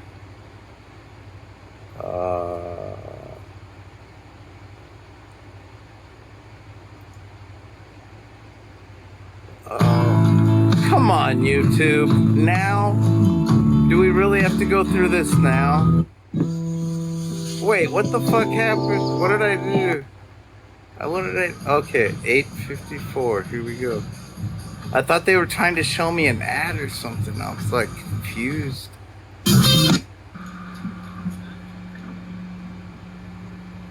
Okay, 8, 4, 3, 2, 1, and pause. Okay, so then, yeah. Okay, that's where those are my two endpoints. And so if I tap spacebar real quick and then click with the other hand, I can hit spacebar again. And basically, I think I got it. Here, I'm gonna try this. Wait a minute. Yeah. I'm gonna do it this way. Here we go. Okay. Oh yeah, hit spacebar. Okay. 1, 2, 3, 4. Uh-oh. Whoops. Do over. Okay, here we go.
Well, that's kind of when they part ways, but that's pretty dope, right?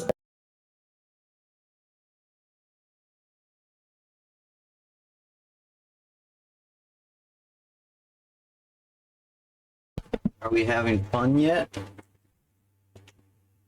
Funyuns. You got any snack food? You can Patreon it to me. You've heard of buy me a coffee? I'm gonna start buy me a Funyun. There you go. I'm just kidding. Didn't Insane Clown Posse already start that anyways? Oh shit. Alright. One more time! Play it again, Sam! Alright, but my name's not Sam. There you go. Nice if you could say please every once in a while.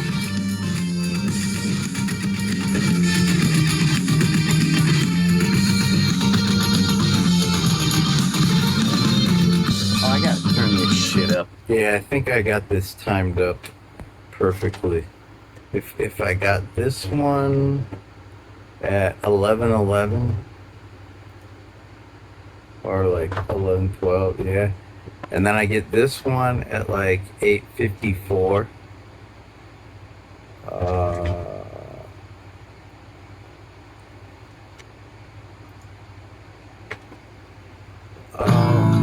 Come on, YouTube. Now?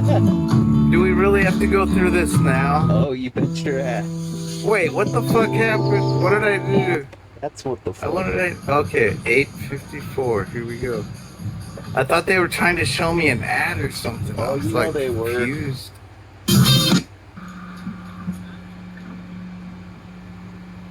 Okay, 8, 4, 3, 2, 1, and stop. 1 and pause. Oh, pause. Okay, so then, yeah.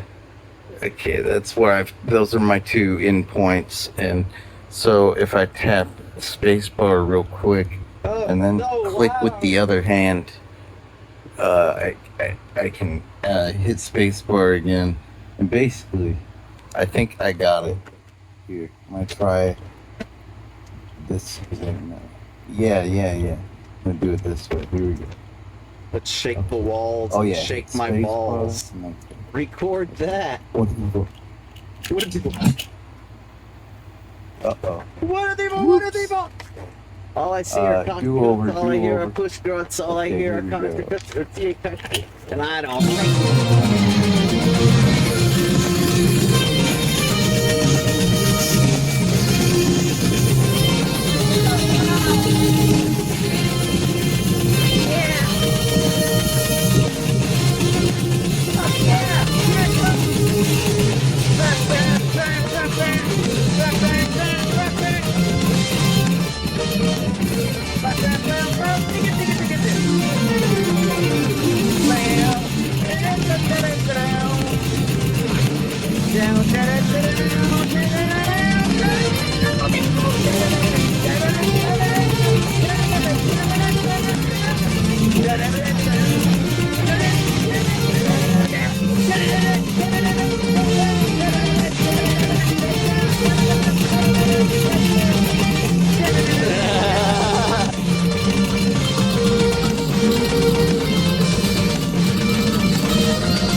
Well, that's kind of when they part ways, but that's pretty dope, right?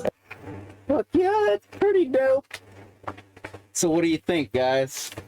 God damn it, I got tobacco crumbs all over my couch again. It's to be expected, though. This tobacco's pretty dry. I should probably hydrate it. I just wiped this thing, man, with a damp cloth. I'm telling you, it's... Why do I bother? Well, I suppose it's not all about the tobacco. It's like the dust, too.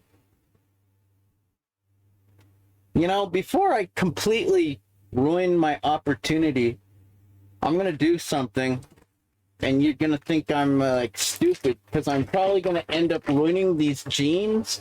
Not necessarily. I have a perfect storm happening here. I have an opportunity just waiting to be had. I wish I could, like, zoom in the camera better, because, like I say, my streaming software is totally crashed right now, and I don't know how to uncrash it. What do you think? If I kill the man-eater video game, do you think maybe the streaming software will uncrash itself? Perhaps? Here's my idea, okay? Here's my plan. You know, I got this futon. Y'all know the story. I've told it enough times, I think. Basically, I got it for free. And basically, it served me well. And basically, it's totally broken and on the way out. And if I don't do something to save it, somehow, some way, it's basically just going to be totally worthless. And I really am just going to have to throw it out the door. You know what I mean? It's just about to that point. It's just about a hazard. If you can believe that. So here's my plan. Get a light on in here, first of all. Get some light on that subject. Basically.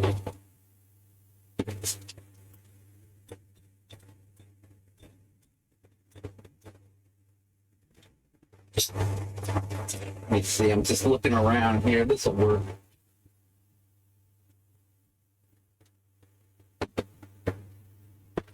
So here's the plan. Here's the big idea. Let's get this camera over here. The big idea, the big plan is I'm gonna wipe up all those tobacco crumbs and this area of the couch where it's totally like, look at that hole. I don't know why the hole has developed there.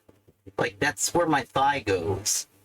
Like, my knee hooks over the edge right there. That line, those two lines, that's like my knee groove. It's making that. And then for whatever reason, that hole, like behind my knees, up on my thigh, is making that happen. Oh, you know what that probably is? I think I know. Because, like, I carry my keys. I got the keys back there. That's probably digging into the futon and totally ruining it. Okay, so what? What's the big idea, Jay? Well, first of all, I'm going to use this little bonnet, as I think they're called. It's a lot like a shower cap.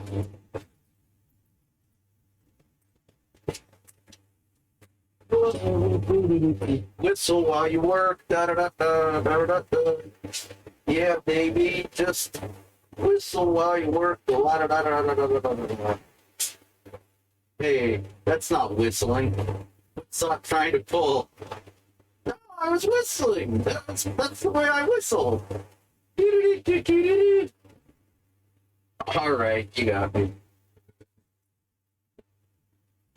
It's a little difficult to, like, smoke and whistle, like, when your hands are full. Alright, I got my bonnet. Use my Odoban. Eliminates the smell of smoke. Which is, kind of helpful, I guess. I don't really see what the point is, because I'm just gonna get it smoky smelling again, but hey. It's part of being a human. You gotta make a mess, then you gotta clean the mess, then you gotta make another mess, then you gotta clean that mess. If you didn't have that cycle, you wouldn't be a human, right? You'd be some kind of an animal or an alien or extraterrestrial, you know, like Who knows? But if you're a human, you know damn well it's all about making a mess and cleaning it up, making a mess, cleaning it up, making a mess, cleaning it up. Wash, rinse, repeat, recycle, reduce, reuse, wash, yeah, make a mess, clean it up, blah, blah, blah. Let's hurry this up, my back's gonna start hurting. God damn it. Okay, then what are we gonna do? Now we gotta clean again for the moment, but come on, Zot, this is retarded. Hey, that's not very nice. My little brother is retarded. I prefer to say mentally awesome. I'm just kidding. I don't have a little brother. No, my leopard gecko is not retarded. He's a fucking artist. He's probably the smartest leopard gecko I've ever seen. So, he's 18 years old. Got a lifetime of experience. Probably been laid more times than you or me. You can believe that.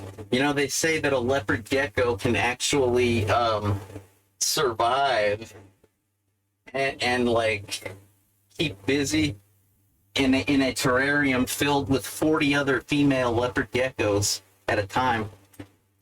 Yeah, you heard me. 40. One male can handle 40 females. No problemo. But that's kind of the max.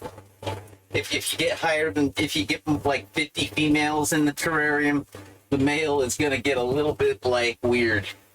It's going to get a little overstimulated. He's basically going to have more than he can handle at that point, which is not healthy. You can believe that.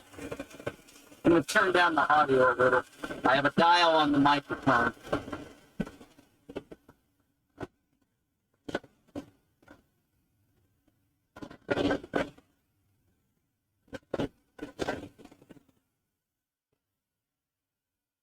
All right, that's pretty good. So I got this stuff. This is a terrible idea because I don't have enough. I'm basically at the bottom of the bottle. And it's probably pointless. But hey, man, I gotta try something. This is ridiculous. So I got liquid tape. It's kind of like it's kind of like whiteout, but it's like the opposite. If that makes any sense. It's like whiteout is to paper what liquid tape is to black rubbery stuff. Right? I'm gonna need something like a spoon to scrape the bottom of this damn thing. Something like a stick. Hey, perfect. I got my pry tool. Oh no. I got flux on my palm. Flux that is known to cause cancer in the state of California. Good thing I'm not in California. Here, let me wipe this. That wasn't good. Not good.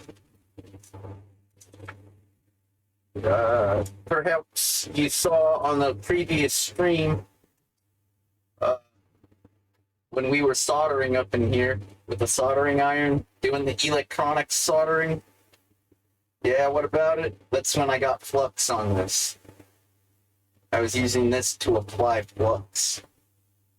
Flux makes it easier to solder. It makes the solder stick. Just because you get the solder hot and apply it to something doesn't mean it's going to stick. Just because you lead a horse to water doesn't mean it's going to drink, etc., and so forth. Alright, as good as this smoke is, I gotta put it out. Focus. I'm gonna liquid tape the futon, and then I'm gonna blow dry it so it dries, and then we'll see if it's any better. Hopefully I don't ruin my jeans. Yeah, hopefully. Oh shit, I think this stuff is really dry. Damn it. Well, maybe, just maybe. Oh, fuck. God damn it. bad luck kid strikes again. Basically, yeah, this stuff is not usable. It's all dried out. Completely? Come on, Zot. There must be something at the bottom of that freaking bottle. Come on, try. Try your hardest. With all your might. Yeah, I'm trying. Fuck. I really don't think this is gonna work. I think it's like a rubber bouncy ball down there. But I'm scraping it off the walls nonetheless. Okay. Let's see what we can get out of here. If anything. Ah, fuck. Okay, here, I got hemostats for this job. Ha!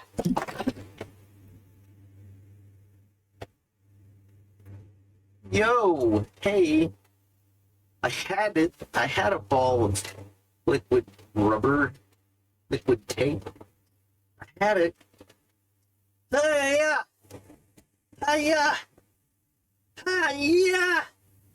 Son of a bitch. What the fuck do I gotta do? Hey-ya! Hey-ya! It's like it's half dry, half... Hey, here's a good chunk. Let's apply this if possible. This is gonna ruin my pants. That's all this is gonna do. I really need a new bottle of this junk. It's a terrible idea. Terrible. One of my worst. Record that. Yeah, that's the other one. Worst ideas in history, basically.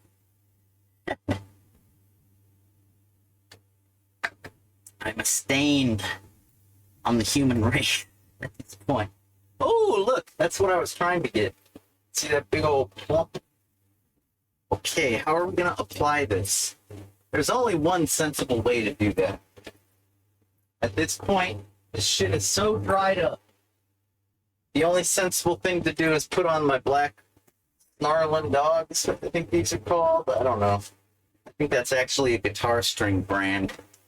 But I got these rubber gloves. If I can massage this into the couch, maybe, just maybe, it'll be more like a couch. Oh, hell no. Dude, this is like... No, it's way too dry. I give up. It was a halfway decent idea. You know what led me to it is I don't normally have a blow dryer in here. So that's that. Oh man, I dropped the rubber ball. Where'd it go? Drop the ball, yo. Oh well. Fudge.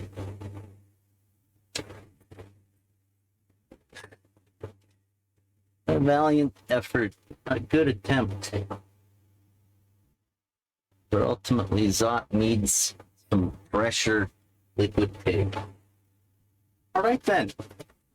Forget that. I guess I can throw this out. That's cool. At least I got something done. Right? I think I'll throw out this pry tool as well. It's far too blunt at this point to pry anything apart.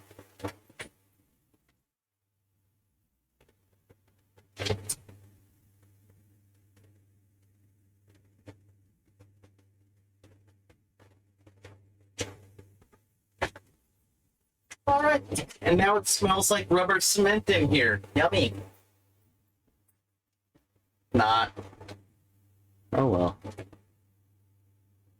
Hey, at least my hemostats have a nice rubbery coating, good for gripping now, right? That ought to help in some way with something in the future. The not so distant future? How should I know? Yeah, let's say the not so distant. Why not? Works for me. Alright, am I gonna sit on anything nasty? Oh yeah, the couch. That's pretty nasty. At least it's clean, even though it's falling apart. And that stuffing probably causes cancer in the state of California. That styrofoam, that temper foam right there. Yeah, oh well. You know where I got this idea is because, you know, that liquid tape, if you get like a fresh bottle instead of this old one that's been dried out all summer long. Yeah, what about it? If you get like a fresh bottle of that stuff and a pair of Converse sneakers and slather them with like the liquid tape and then blow dry it and like form like an exterior, like a tough rubbery exterior. It's almost like you got leather shoes, but it's like vegan. It's like, it's not leather. It's not quite pleather. It's like rubbery. It's basically awesome. But, yeah, you kind of need a fresh bottle of tape to pull that off. And I was thinking, hey, I could do the same thing with the futon. Totally fix it, right? Probably. I guess I'll be making a trip to the hardware store in the near future. What the fuck are we doing? Oh, man. Anybody? What are we doing? I'm not quite sure exactly where we left off. I'm thinking, I reckon that, quite possibly, maybe like, now that we've found the grotto, and, we're trying to mutate, I could either like keep playing all day long, right? Basically. Or I could just like save and call it a day, because this is the most I've played Maneater in a long time. Sometimes I call this title Manhunter. I don't know why. Probably like a misfiring in my brain. I don't know. Like dyslexic, man. Something like that. But it's basically like this. If you've ever like, life is like a box of chocolates. You never know what you're gonna get. Record that. Oh, snap. Thought strikes again. That little son of a bitch. This is the Explore video that I uploaded for the Day of the Dead. It's very low video quality because it's a very old, authentic videotape. Because so much debris was falling down. Now we're getting very close to the point of the explosion. Again, obviously, it was a fuel explosion. How it happened, nobody knows. And then there is that painful mention made by Dan Molina. I think the saddest part, one of the saddest parts, is right here at the end of the tape. This is really sad. Wonder if I can make myself cry.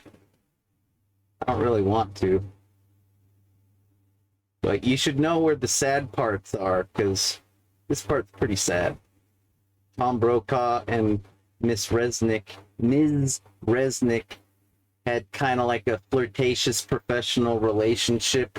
It was mostly Tom flirting with her and her shooting him down because she's too awesome and too busy being a fucking astronaut to bother with a romance life. But she got blown up back in 1986. About This what part's she pretty had hoped to sad. get out of the space program and about her life in it. And here is some of that conversation now. Dr. Judy Resnick. For 20 years in this country, the word astronaut automatically meant a man, but that's changed. In fact, beginning in 1978, NASA began accepting the first She's an women engineer, astronauts. by There the are now way. 8 out of the 81 members of the astronaut corps based in Houston. One of the first She half dozen to be was accepted, an engineer. Judy Resnick, now 32 years old, a native of Akron, the holder of a doctorate in electrical engineering from the University of Maryland.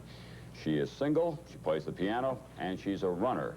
She's not quite a pilot. I guess you fly in the back seat of the T-38s, right? That's correct. So you have certain aeronautical skills and so on. Yes. But when you were a little girl growing up in Akron, Ohio, did you say, gee, I'd like to be an astronaut someday? No, I really didn't think about it until right about 4 years ago when NASA announced that they were looking for astronauts who would be engineers and scientists on the space shuttle, and it was accidental that I heard about it, and I just took a chance and applied. Yeah. But once you got into the program, wasn't there a little bit of resentment or a little bit of male chauvinism that was demonstrated to you? This is a very male kind of fighter pilot world that you were entering. Not at all. As a matter of fact, I think everybody leaned over backwards to make sure that we were treated as equals right from the beginning. Is there anything in the space program that women inherently do better than men? Not that I can think of. We're smaller, but that's about the only thing. But that hasn't changed anything? No. You had to change the uniform some, though. You did have a little talk with them about that. Well, the only thing that they had to do was make a smaller size pressure suit. One size fits all, small size for men doesn't fit small women, so we now have an extra small. Okay. We want to show some videotape of some of the physical training that you have to undergo at NASA. You can talk about that a little bit as we take a look at it now with Judy Resnick. It's a pretty tough program. Were you prepared for this, for the physical difficulty of it? Well, it's not really so difficult physically. It's a lot of new things, but they lead you through it by the hand. This is a demonstration of now, wait a minute. That doesn't look like a lot of fun for a Saturday afternoon to me. I don't know about you, but... Well, you have to learn how to survive in case you have to get out of an airplane in a parachute, and they teach you step by step how to fall, how to be dragged.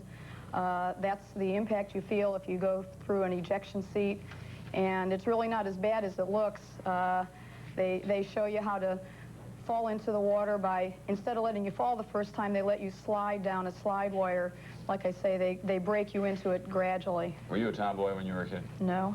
You weren't, and you took to this right away. You like it? It's fun. What's the best part about being an astronaut? Everything. You just like it all? Yes.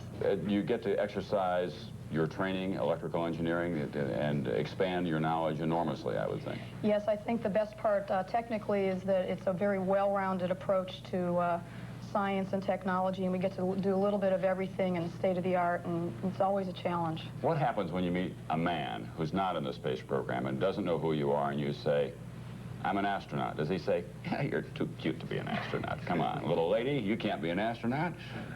I just tell him I'm an engineer. You don't tell him you're an astronaut? Not unless he asks. You really, you mean when you meet people for the first time? What about the whole business about social relationships? Does it make it, are some men threatened by the fact that you're an astronaut? I don't know. If they are, they're probably not my friends. Yeah. Judy Resnick, she would have been 37 years old in April. She's Well, that was 5 years prior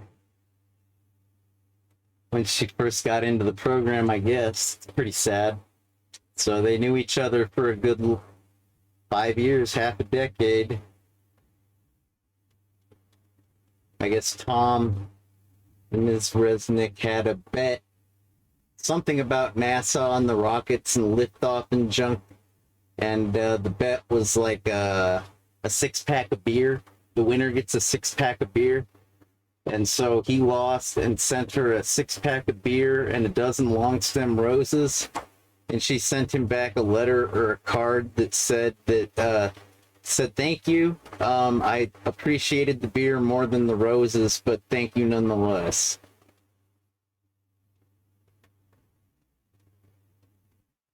And he kept calling her mischievous, saying that she had a real mischievous streak to her. Granted, she wasn't the only woman on board. This part's pretty sad.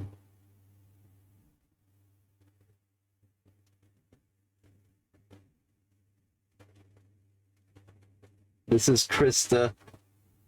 She's a high school teacher, and she's going to talk with Bryant Gumbel about what it was like to win the spot on the shuttle. There were 10 public school teachers competing for it. I don't know how they were competing, and she can't really say exactly what the criteria was because she really doesn't know how to define it herself. She says basically she was picked. And I don't think any of the teachers really knew what the criteria was. I guess that the trainers at NASA just sort of thought that she took to it more like a fish to water, you could say, I guess. Like she was just more casual around the astronauts, probably more natural. So this is her at the ceremony, the press conference, winning her prize. And then she'll be doing the interview on the morning show with Bryant directly after this. Bryant Gumbel. Here you go. When that shuttle goes, they might be one body. But there's going to be 10 souls that I'm taking with me. Thank you. Those 10 souls, of course, belong to Krista and the 9 other finalists who competed for that one special seat reserved for a teacher on next January's shuttle flight. Krista McAuliffe has joined us here this morning. Congratulations. Thank you very much, Bryant. Simple question. Why you?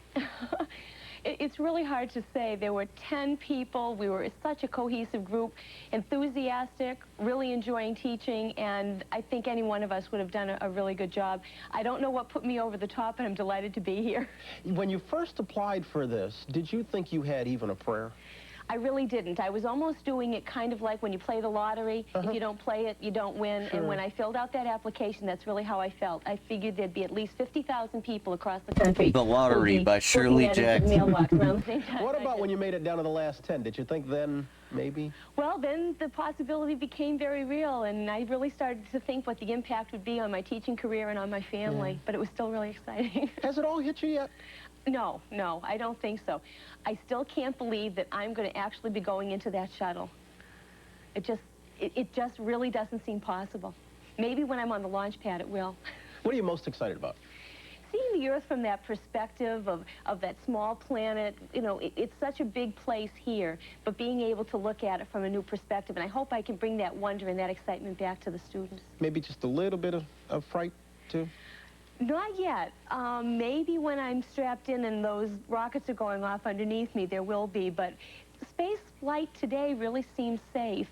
We had a good example of that when NASA shut down the last one through the computer because one of the backup systems wasn't working. You say it seems safe. A lot of people equate that with it also seems boring. Have you been one, have you been one who followed NASA efforts all along, long before? Oh, yes. Oh, yes. I can remember watching the Vanguards as they went like this, and I remember Alan Shepard's first suborbital flight, and it was really thrilling. I read where you said you wanted to demystify space. In plain talk, what does that mean?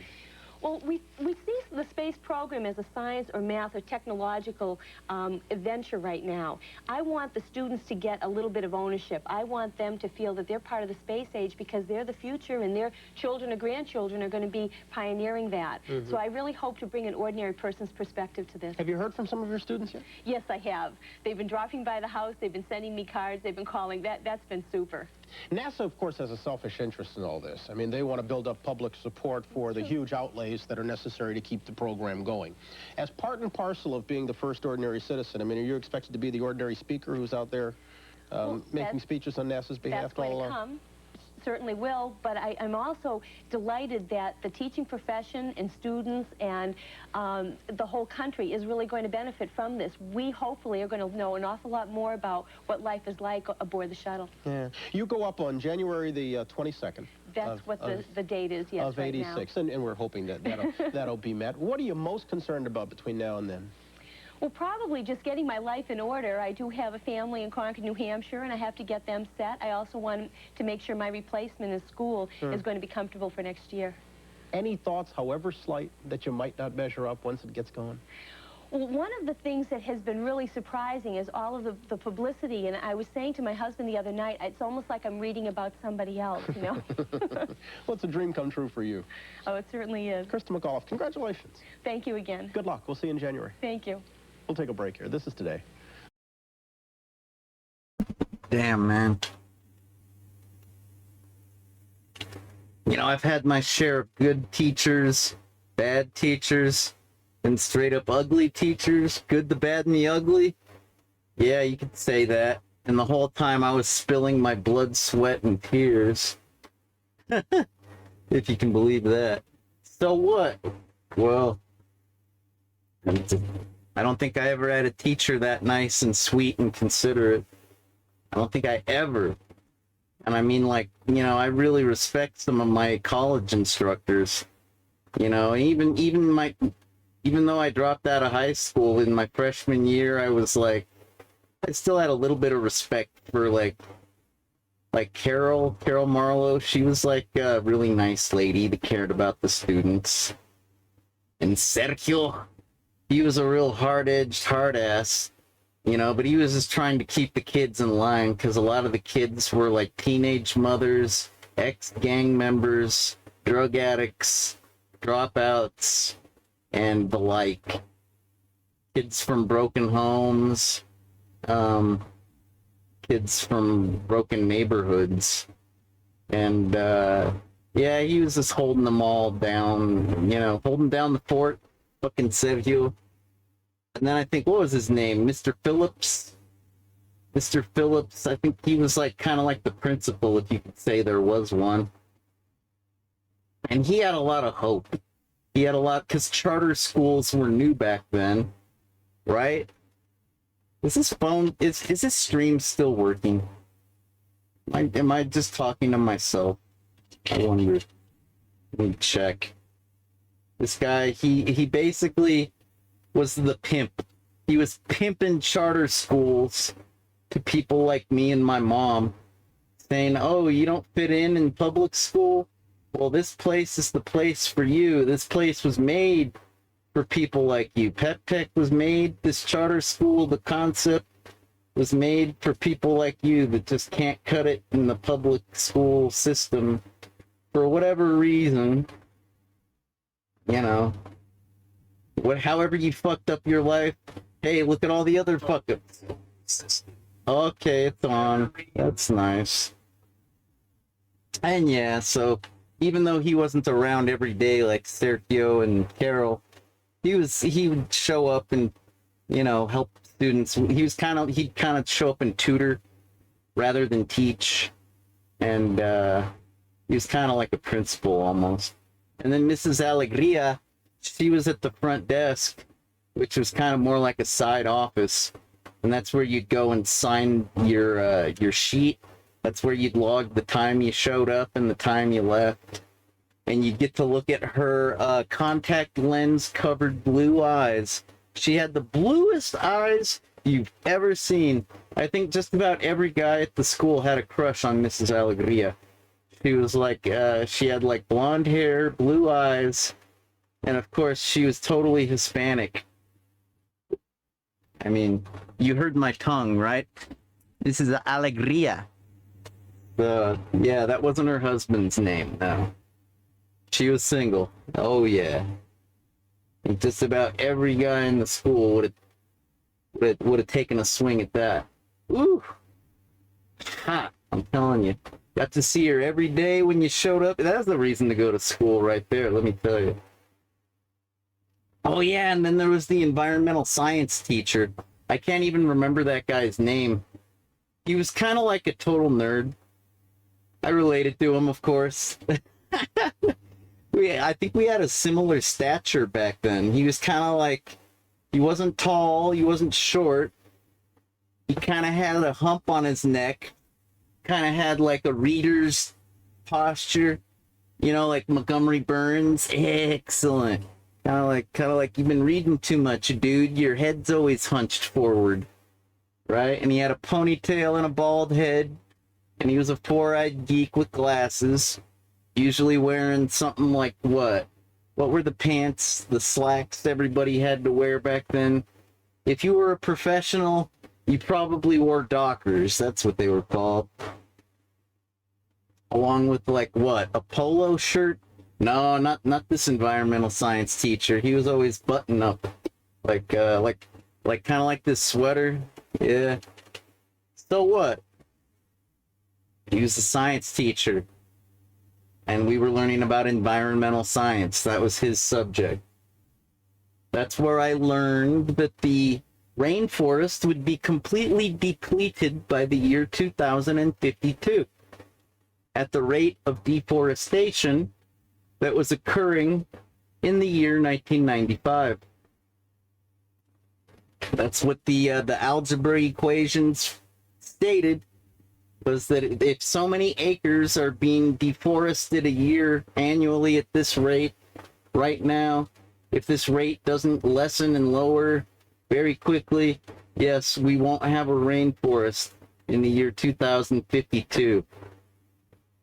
So basically, at this point, in the year 2023, we'd basically be halfway we're almost at the halfway point, right?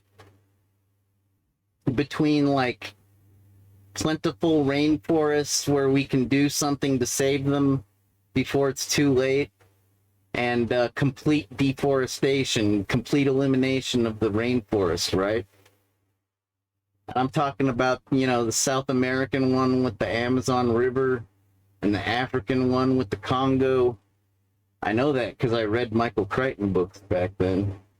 Jurassic Park was a really big deal. Anyways. And so was Sphere and Congo and Andromeda Strain and Eaters of the Dead, and at any rate, Dean Koontz was pretty popular too. He was kind of like the sophisticated man's Stephen King, if you can believe that. Because Stephen King is just so prolific. Let's put it that way. You know, it's like Dean Koontz wasn't quite as prolific, but what he lacked in quantity, he made up for in quality, if you know what I'm saying. Even though The Stand was almost a perfect story, in my opinion. And I even kind of like the remake that happened during COVID lockdown. Anyways, The Stand, it's about the end of the world, the devil, and whatnot. Mr. Flag. Anyways, fucking environmental science, man. It was a real downer. It was like every day I studied that was a day I learned a new way that we were all gonna perish as a race. Whether it was due to deforestation by the year 2052 or overpopulation hitting the exponential point where it just spirals out of control. And scarcity doesn't just affect the economy at that point. That's basically when people turn violent and turn against each other, and society and civilization as we know it no longer exists. Bad Religion wrote a song about it called 10 in 2010. They were estimating, probably Greg Graffin, because he's Mr. Brainiac or whatever, I don't know. But the rest of the guys are pretty smart too, if you've ever seen the interviews. I mean, hell, Mr. Gearwitz, Mr. Brett runs a freaking record label, so that you can't be too stupid. I know I've been trying to run a successful label for some time now, and I can't pull it off, so he's got something I don't. Anyhow, where was I? Yeah, 10 in 2010. I guess somebody calculated in that band that by the year 2010, we'd hit that exponential point when the world global population hit 10 billion humans.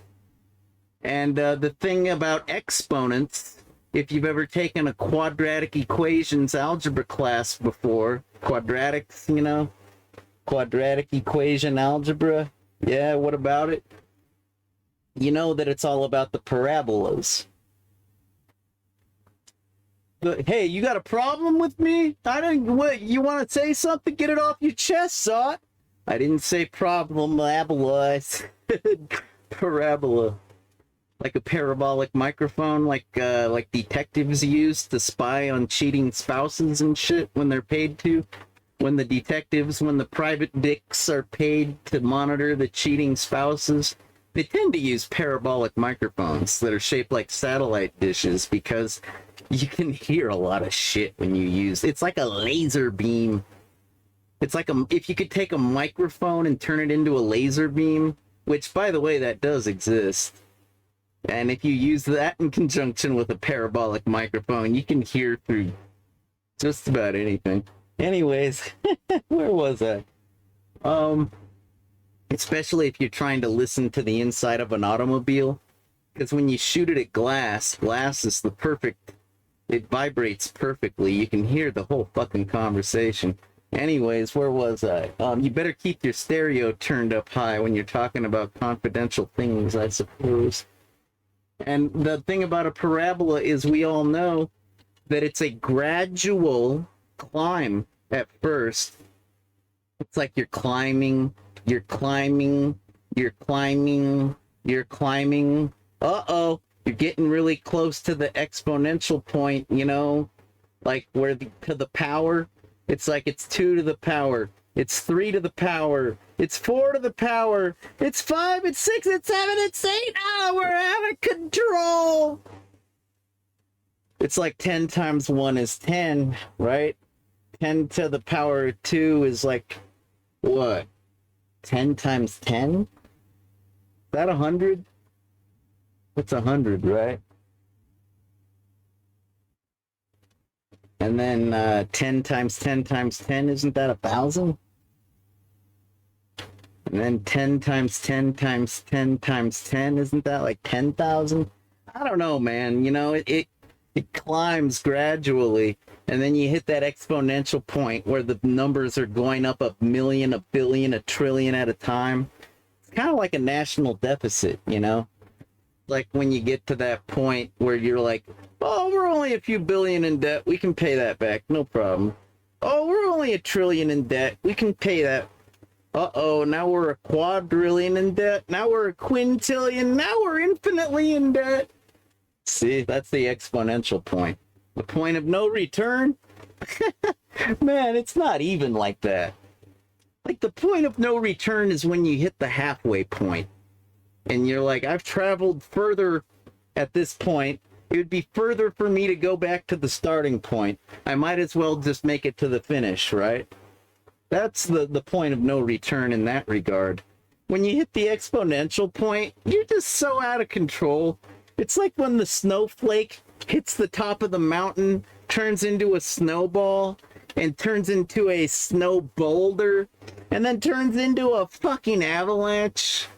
But the avalanche, that's only concealing the snow mountainous-sized boulder that's coming towards you at the speed of sound, soon to be the speed of light. That kind of shit. 10 20 10 10 20 10. Yeah, 10 and 2010. We're well on our way. 10 and 2010. 10 and 2010. It won't just appear one day. No, it's not just going to appear. It's a gradual climb. You can see it happening. And then one day you wake up and it's out of control. You've hit the exponential point. When the parabola goes from a steady climb into a straight line towards the sky. That's the way it works. That's when you go beyond capacity. Like, talk about, like, beyond capacity. It's kind of, it could happen to it in a pandemic. Like, that's the reason why it was so important to clamp down on COVID-19 early on and contain it. That's the reason why lockdown was so important. It was because if we wouldn't have done lockdown, all right, that means that more than 5% of the society, you know, society where everybody lives really close together and clustered like rats, because we like it that way. That's how we make progress. That's how we make friends and meet, you know, that's how we make families. You know, none of that happens when you're living on a mountain all by yourself. So what? Yeah, man, if we wouldn't have done the lockdown right away, I'm sure you heard this from the national doctor. What was his name? Fauci? It was Fauci, right? That's his name? I can still hear his New York accent telling us all to just keep our face masks on and stay vigilant. Yes, I was at the National Institute of Health yesterday and I took a test and it came back negative. Thank God. I'm gonna keep researching, trying to find a cure for this shit. Up yours. Yeah, no, I'm just joking. He's a really nice, smart guy. I just hear that New York accent, and I just expect, you know, hey, up yours, buddy! You know? It's kind of a hard town like that. Everybody's kind of hardcore, kind of a hard ass. They call it the Big Apple. They should call it the Big Hard Ass. That's what they should call it, right? I don't know. Maybe it's a gentler place. It's been like 20 years since the last time I was there, so. But hey, New York, if it makes you feel any better, Philly was a lot worse. Everybody was a major asshole there. It's like if you've ever seen Sunny in Philadelphia, the way everybody's like a scumbag, like just like a Eagles obsessed, like scumbag asshole. That's kind of what it felt like, except it's also the 76ers. I don't think they emphasize that enough on Sunny in Philadelphia. It's not just the Eagles fans, it's also the 76ers. I think that's why what Sir Charles Barkley came to Phoenix. Probably didn't like it in Philadelphia. The city of brotherly love? Yeah, right, man. That slogan is about as cracked as the Liberty Bell, if you know what I'm saying. It's not a city of brotherly love. It is a city of cheesesteaks. If you're lucky enough to find one. You know, Arby's is selling cheesesteaks right now. I remember back when Jack in the Box used to have cheesesteaks on the menu. You can imagine that. You can believe that? Yeah. It's true. It's true, motherfuckers.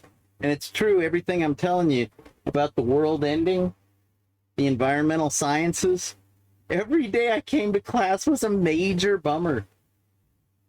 Like, I don't care if it was because I was, like, taking the environmental sciences, learning how we're all gonna become extinct. You know, I haven't even talked about global warming. I think we all know what's gonna happen when that happens. New ice age? Like 10,000 years ago when the woolly mammoth died off or whatever? Yeah, I learned about that in zoo books as well. I think that was the dinosaur issue, the first one. Yeah, that's what's gonna happen. Ice Age, new Ice Age. It'll be just like Frostpunk, I guess. Except it won't be a video game, it'll be real life. And I didn't like Frostpunk, I don't know. Granted, I probably won't like a new Ice Age either. I think that's what happened in that... Oh, spoiler alert! I think that's what happened in that movie The Day After Tomorrow. Like, they had like a freaking... something, next thing you know, Ice Age. Basically. I think. You know, they all start to blend together. The post-apocalyptic natural disaster movies. It's like, are we talking about the one with Bruce Willis where he's riding on a meteor comet thing? Like, destined to destroy the Earth or humans or whatever? Or are we talking about The Day After Tomorrow? Are we talking about the one where the aliens invade and Tom Cruise is all hiding in the basement and shit? Like a good Scientologist? Are we talking about, I don't know. Which end of the world scenario? How about Six String Samurai? You ever seen that one? I swear to God, Fallout 3 and like Fallout New Vegas especially took some cues from that movie. The Six String Samurai. I actually have issue number 1 of that. I keep it in a cardboard frame, like so it doesn't get bent and creased and stuff. I don't think it's worth that much, but I just want to make sure that when the world ends, that particular copy will still be readable. Dude, there's so many ways that the world's gonna end. Like the sheer statistical likelihood of it all. Okay, so those we got global warming, depletion of the rainforests, which when that happens, we won't have any oxygen to breathe because we rely heavily on the greenery. The trees, the rainforest trees, make a large amount, like the majority of the planet's oxygen.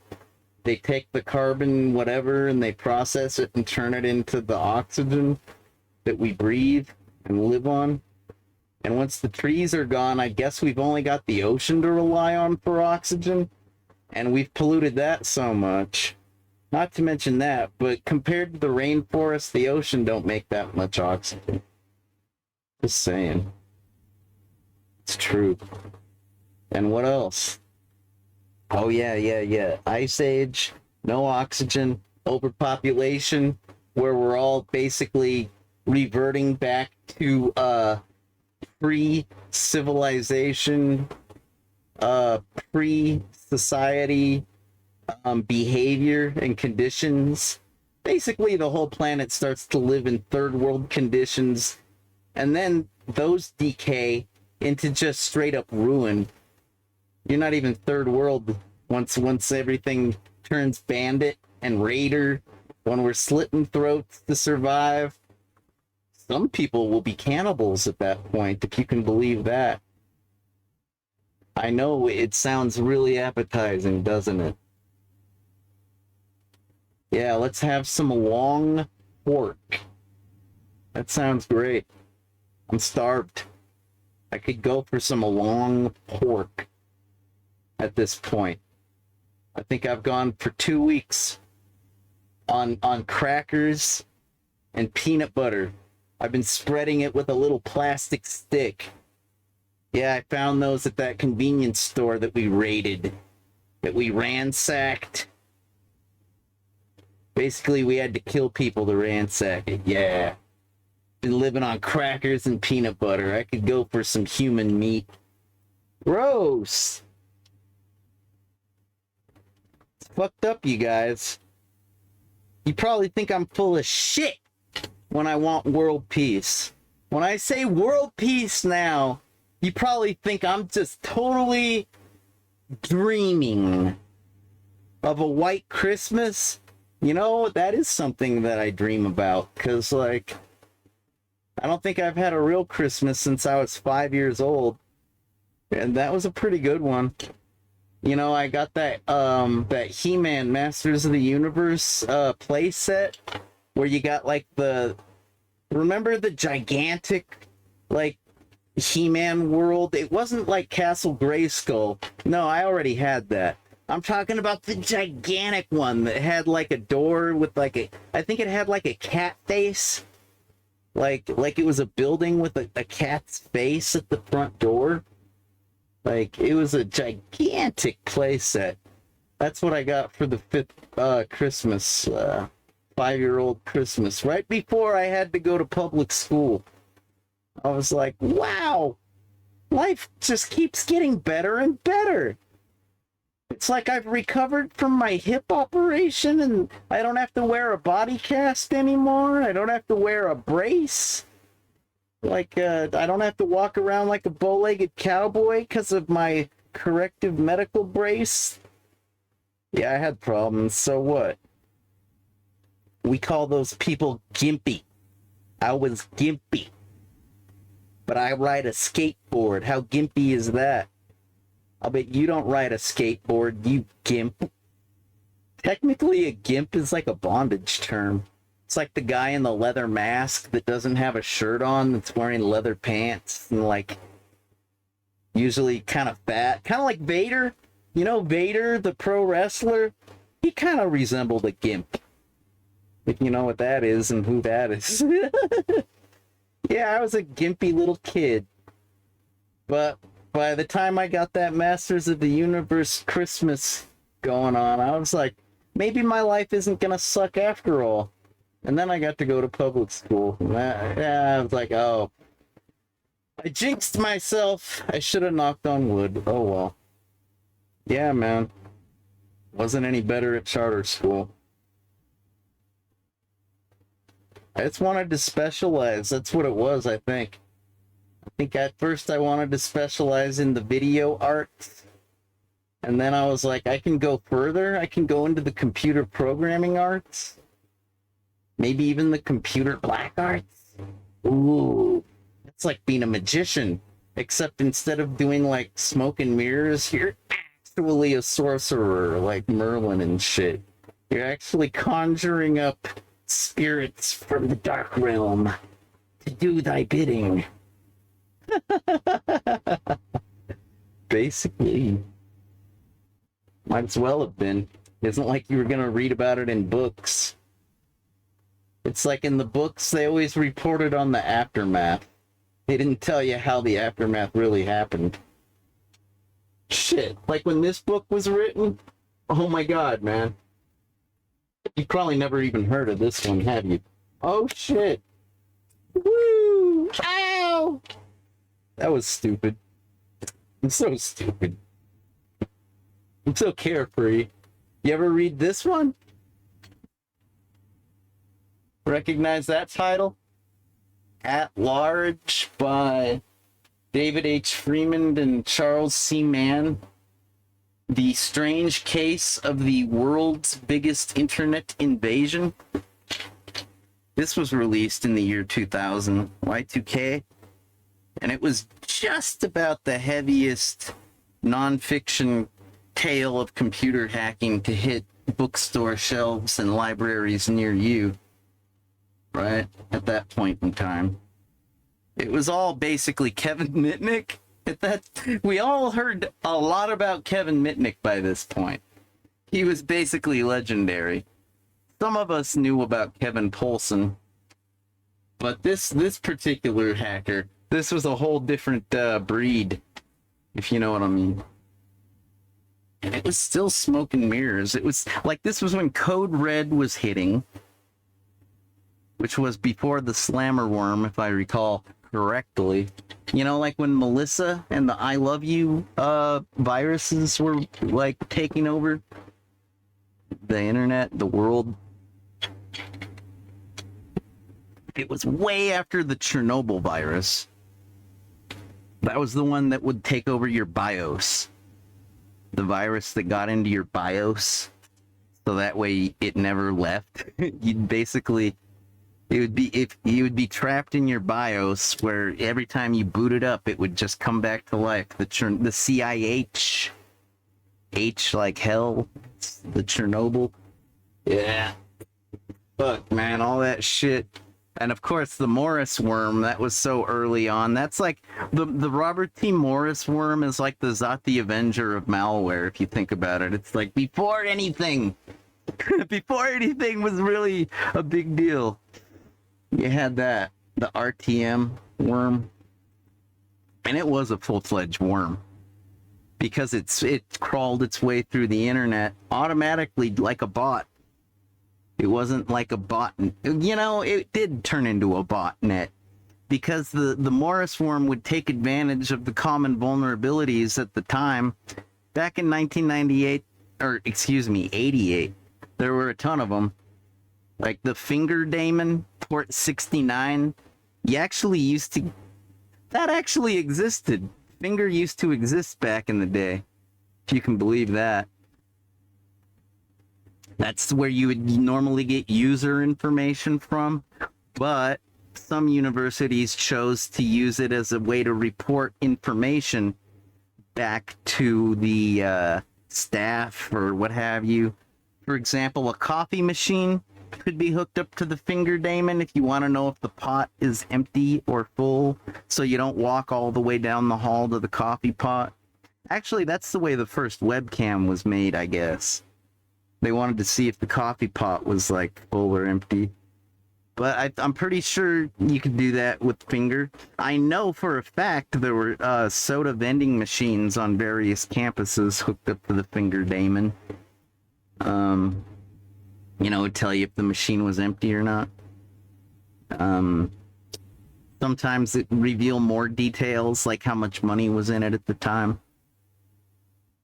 But yeah, ultimately, that protocol was decided. It was decided by administrators everywhere, all over the planet, that it was a useless, fruitless protocol that needed to be done away with because it was far too big of a security risk. It's like if a stranger to your system could enumerate valid usernames without knowing anything about you or the users or what have you. Just brute force. Just take a list of common usernames and try to finger them all and see how many of them are legit. Sure. I mean, there's a lot of user enumeration techniques still to this day. I don't know if getting rid of Finger was the right move. Who knows? We'll never know because it's gone. Nobody's implementing finger en masse.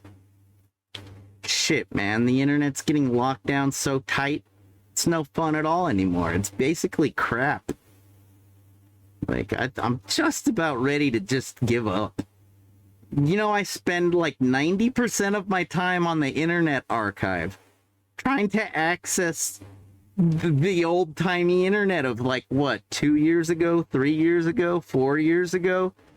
Back when I could navigate it and it wasn't total crap. Yeah, it's true. I'm on the Wayback Machine basically 75% of the time, and then the actual Internet Archive for probably like, and 15%. Yeah, 15%. Mostly on the Wayback Machine. Just trying to access the shit that I need to, like Unix information, video game information, application software that, like, doesn't require a subscription. Back when we had real software that ran on our home desktop systems. Yeah, I kind of need that because my internet's slow as shit. Not only that, my computers are old, so a lot of times I have to run old operating systems, if you can believe that. And my security certificates are like all fucked to hell and back. Like, what am I supposed to do? Roll my clock backwards? Are you kidding me? I actually rely on my file creation dates and modification dates, thank you very much. If I didn't have those, I basically wouldn't know the truth about my own fucking files, if you can believe that. I'm pretty disorganized, I suppose. Comes by nature. I try to be organized, and sometimes I even pull it off, but it's just a difficult balancing act to maintain, if you know what I mean.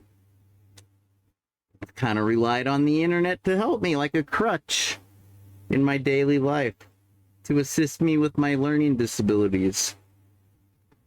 And I can't even do that anymore. It's probably why I'm making so many stupid bonehead mistakes. Not to mention that, but my chemical imbalance from my medication.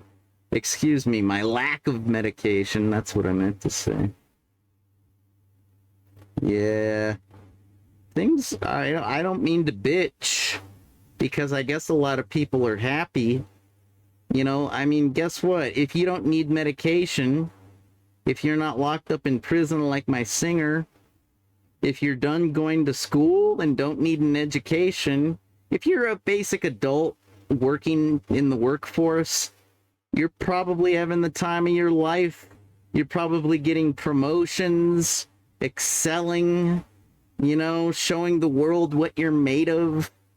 That's fucking great. I'm real proud of you. Yeah, the rest of us are having a miserable time. You don't hear from us because I think we're being suppressed. Either that or our computers are just so fucking old. We can't share how shitty things are. You know, I'm a gifted computer hacker, so yeah, I'm learning disabled gifted hacker though, and yeah, so what?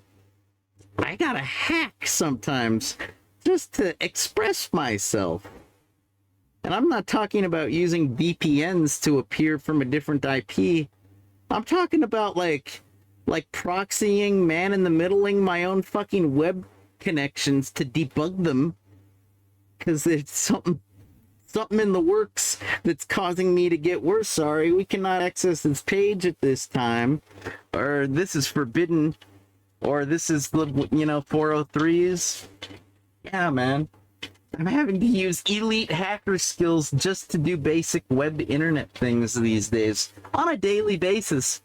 It's no wonder I spend more time on the Wayback Machine, right? Because I don't feel like hacking every day of the week. Like, don't get me wrong, it's usually kind of a fun, compulsive habit. You know, it's kind of like a video game, except it's real life, and it's more like a puzzle game than anything else. The system cracking, the computer hacking, yeah. But I don't need to do that every day. I kind of make music. I kind of have a normal life. I kind of need to, like, browse and catalogs and crap. I kind of need to, like, read ebooks or listen to audiobooks, watch how-to videos, all that stupid shit. And it's just, oh my god, becoming increasingly difficult, like I couldn't believe. Somebody needs to buy me a new computer so I can run like Mac OS 14 or something, because this Mac OS 10.13 shit is ridiculous. Oh, why don't you just install Boot Camp and Microsoft Windows? Because I'm trying to get away from Windows. I'm running 10. Maybe 11 is really great. Maybe 11 is a godsend, but I still don't have the equipment. I don't meet the minimum sysreqs for that.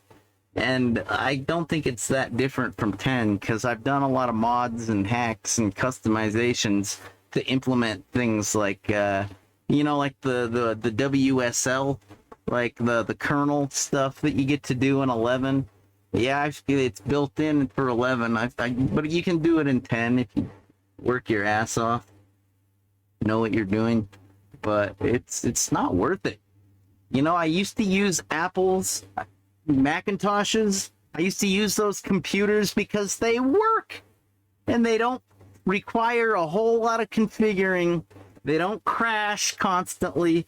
They're basically stable enough that you can do something like write a paper, maybe make a recording of a thing, produce a video of a multimedia experience, maybe an interactive one like a HyperCard?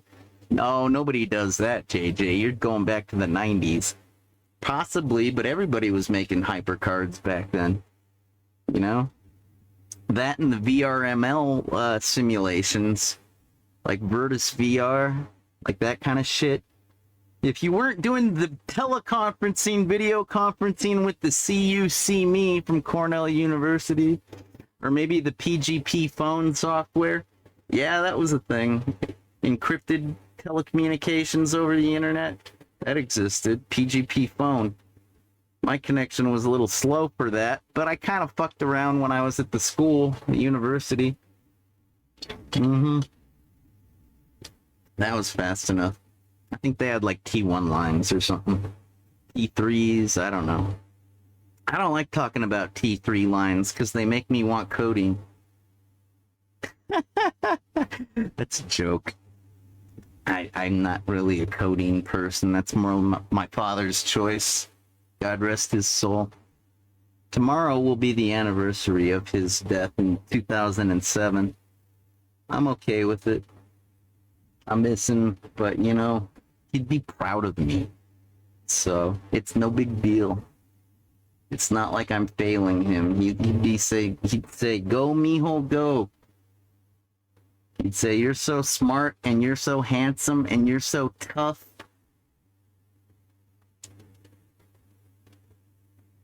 And I'd say, "Damn right.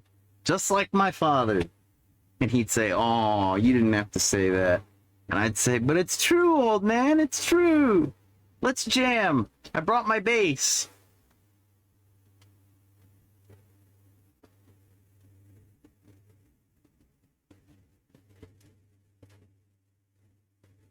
Yeah. I got some work to do before the world ends. I got a recording I need to make and upload and shit like that. Thanks for watching. Another fantastic stream brought to you courtesy by the producer of video games and more, owner of Bright Idea Records, owner and founder. Actually, Mickey kind of helped found it too. But he kind of made it was like a college project, and he's like, "Hey, I got this whole thing made up from the digital arts class. If we choose the record label named Bright Idea Records, it'll work because we got art." I'm like, "That's cool, dude. I like it. It's funny. It's ironic." Because my old man, he wanted to call it Failure and Rejection Publishing on ASCAP Records, or ASCAP Performing Rights Organization. And then we can be Bright Idea Records. It's kind of like we're major fuck-ups, but we're still trying. Because, hey man, how bad can we really fuck up? Let's look at the successful people. They are such fuck-ups. Like, seriously, they're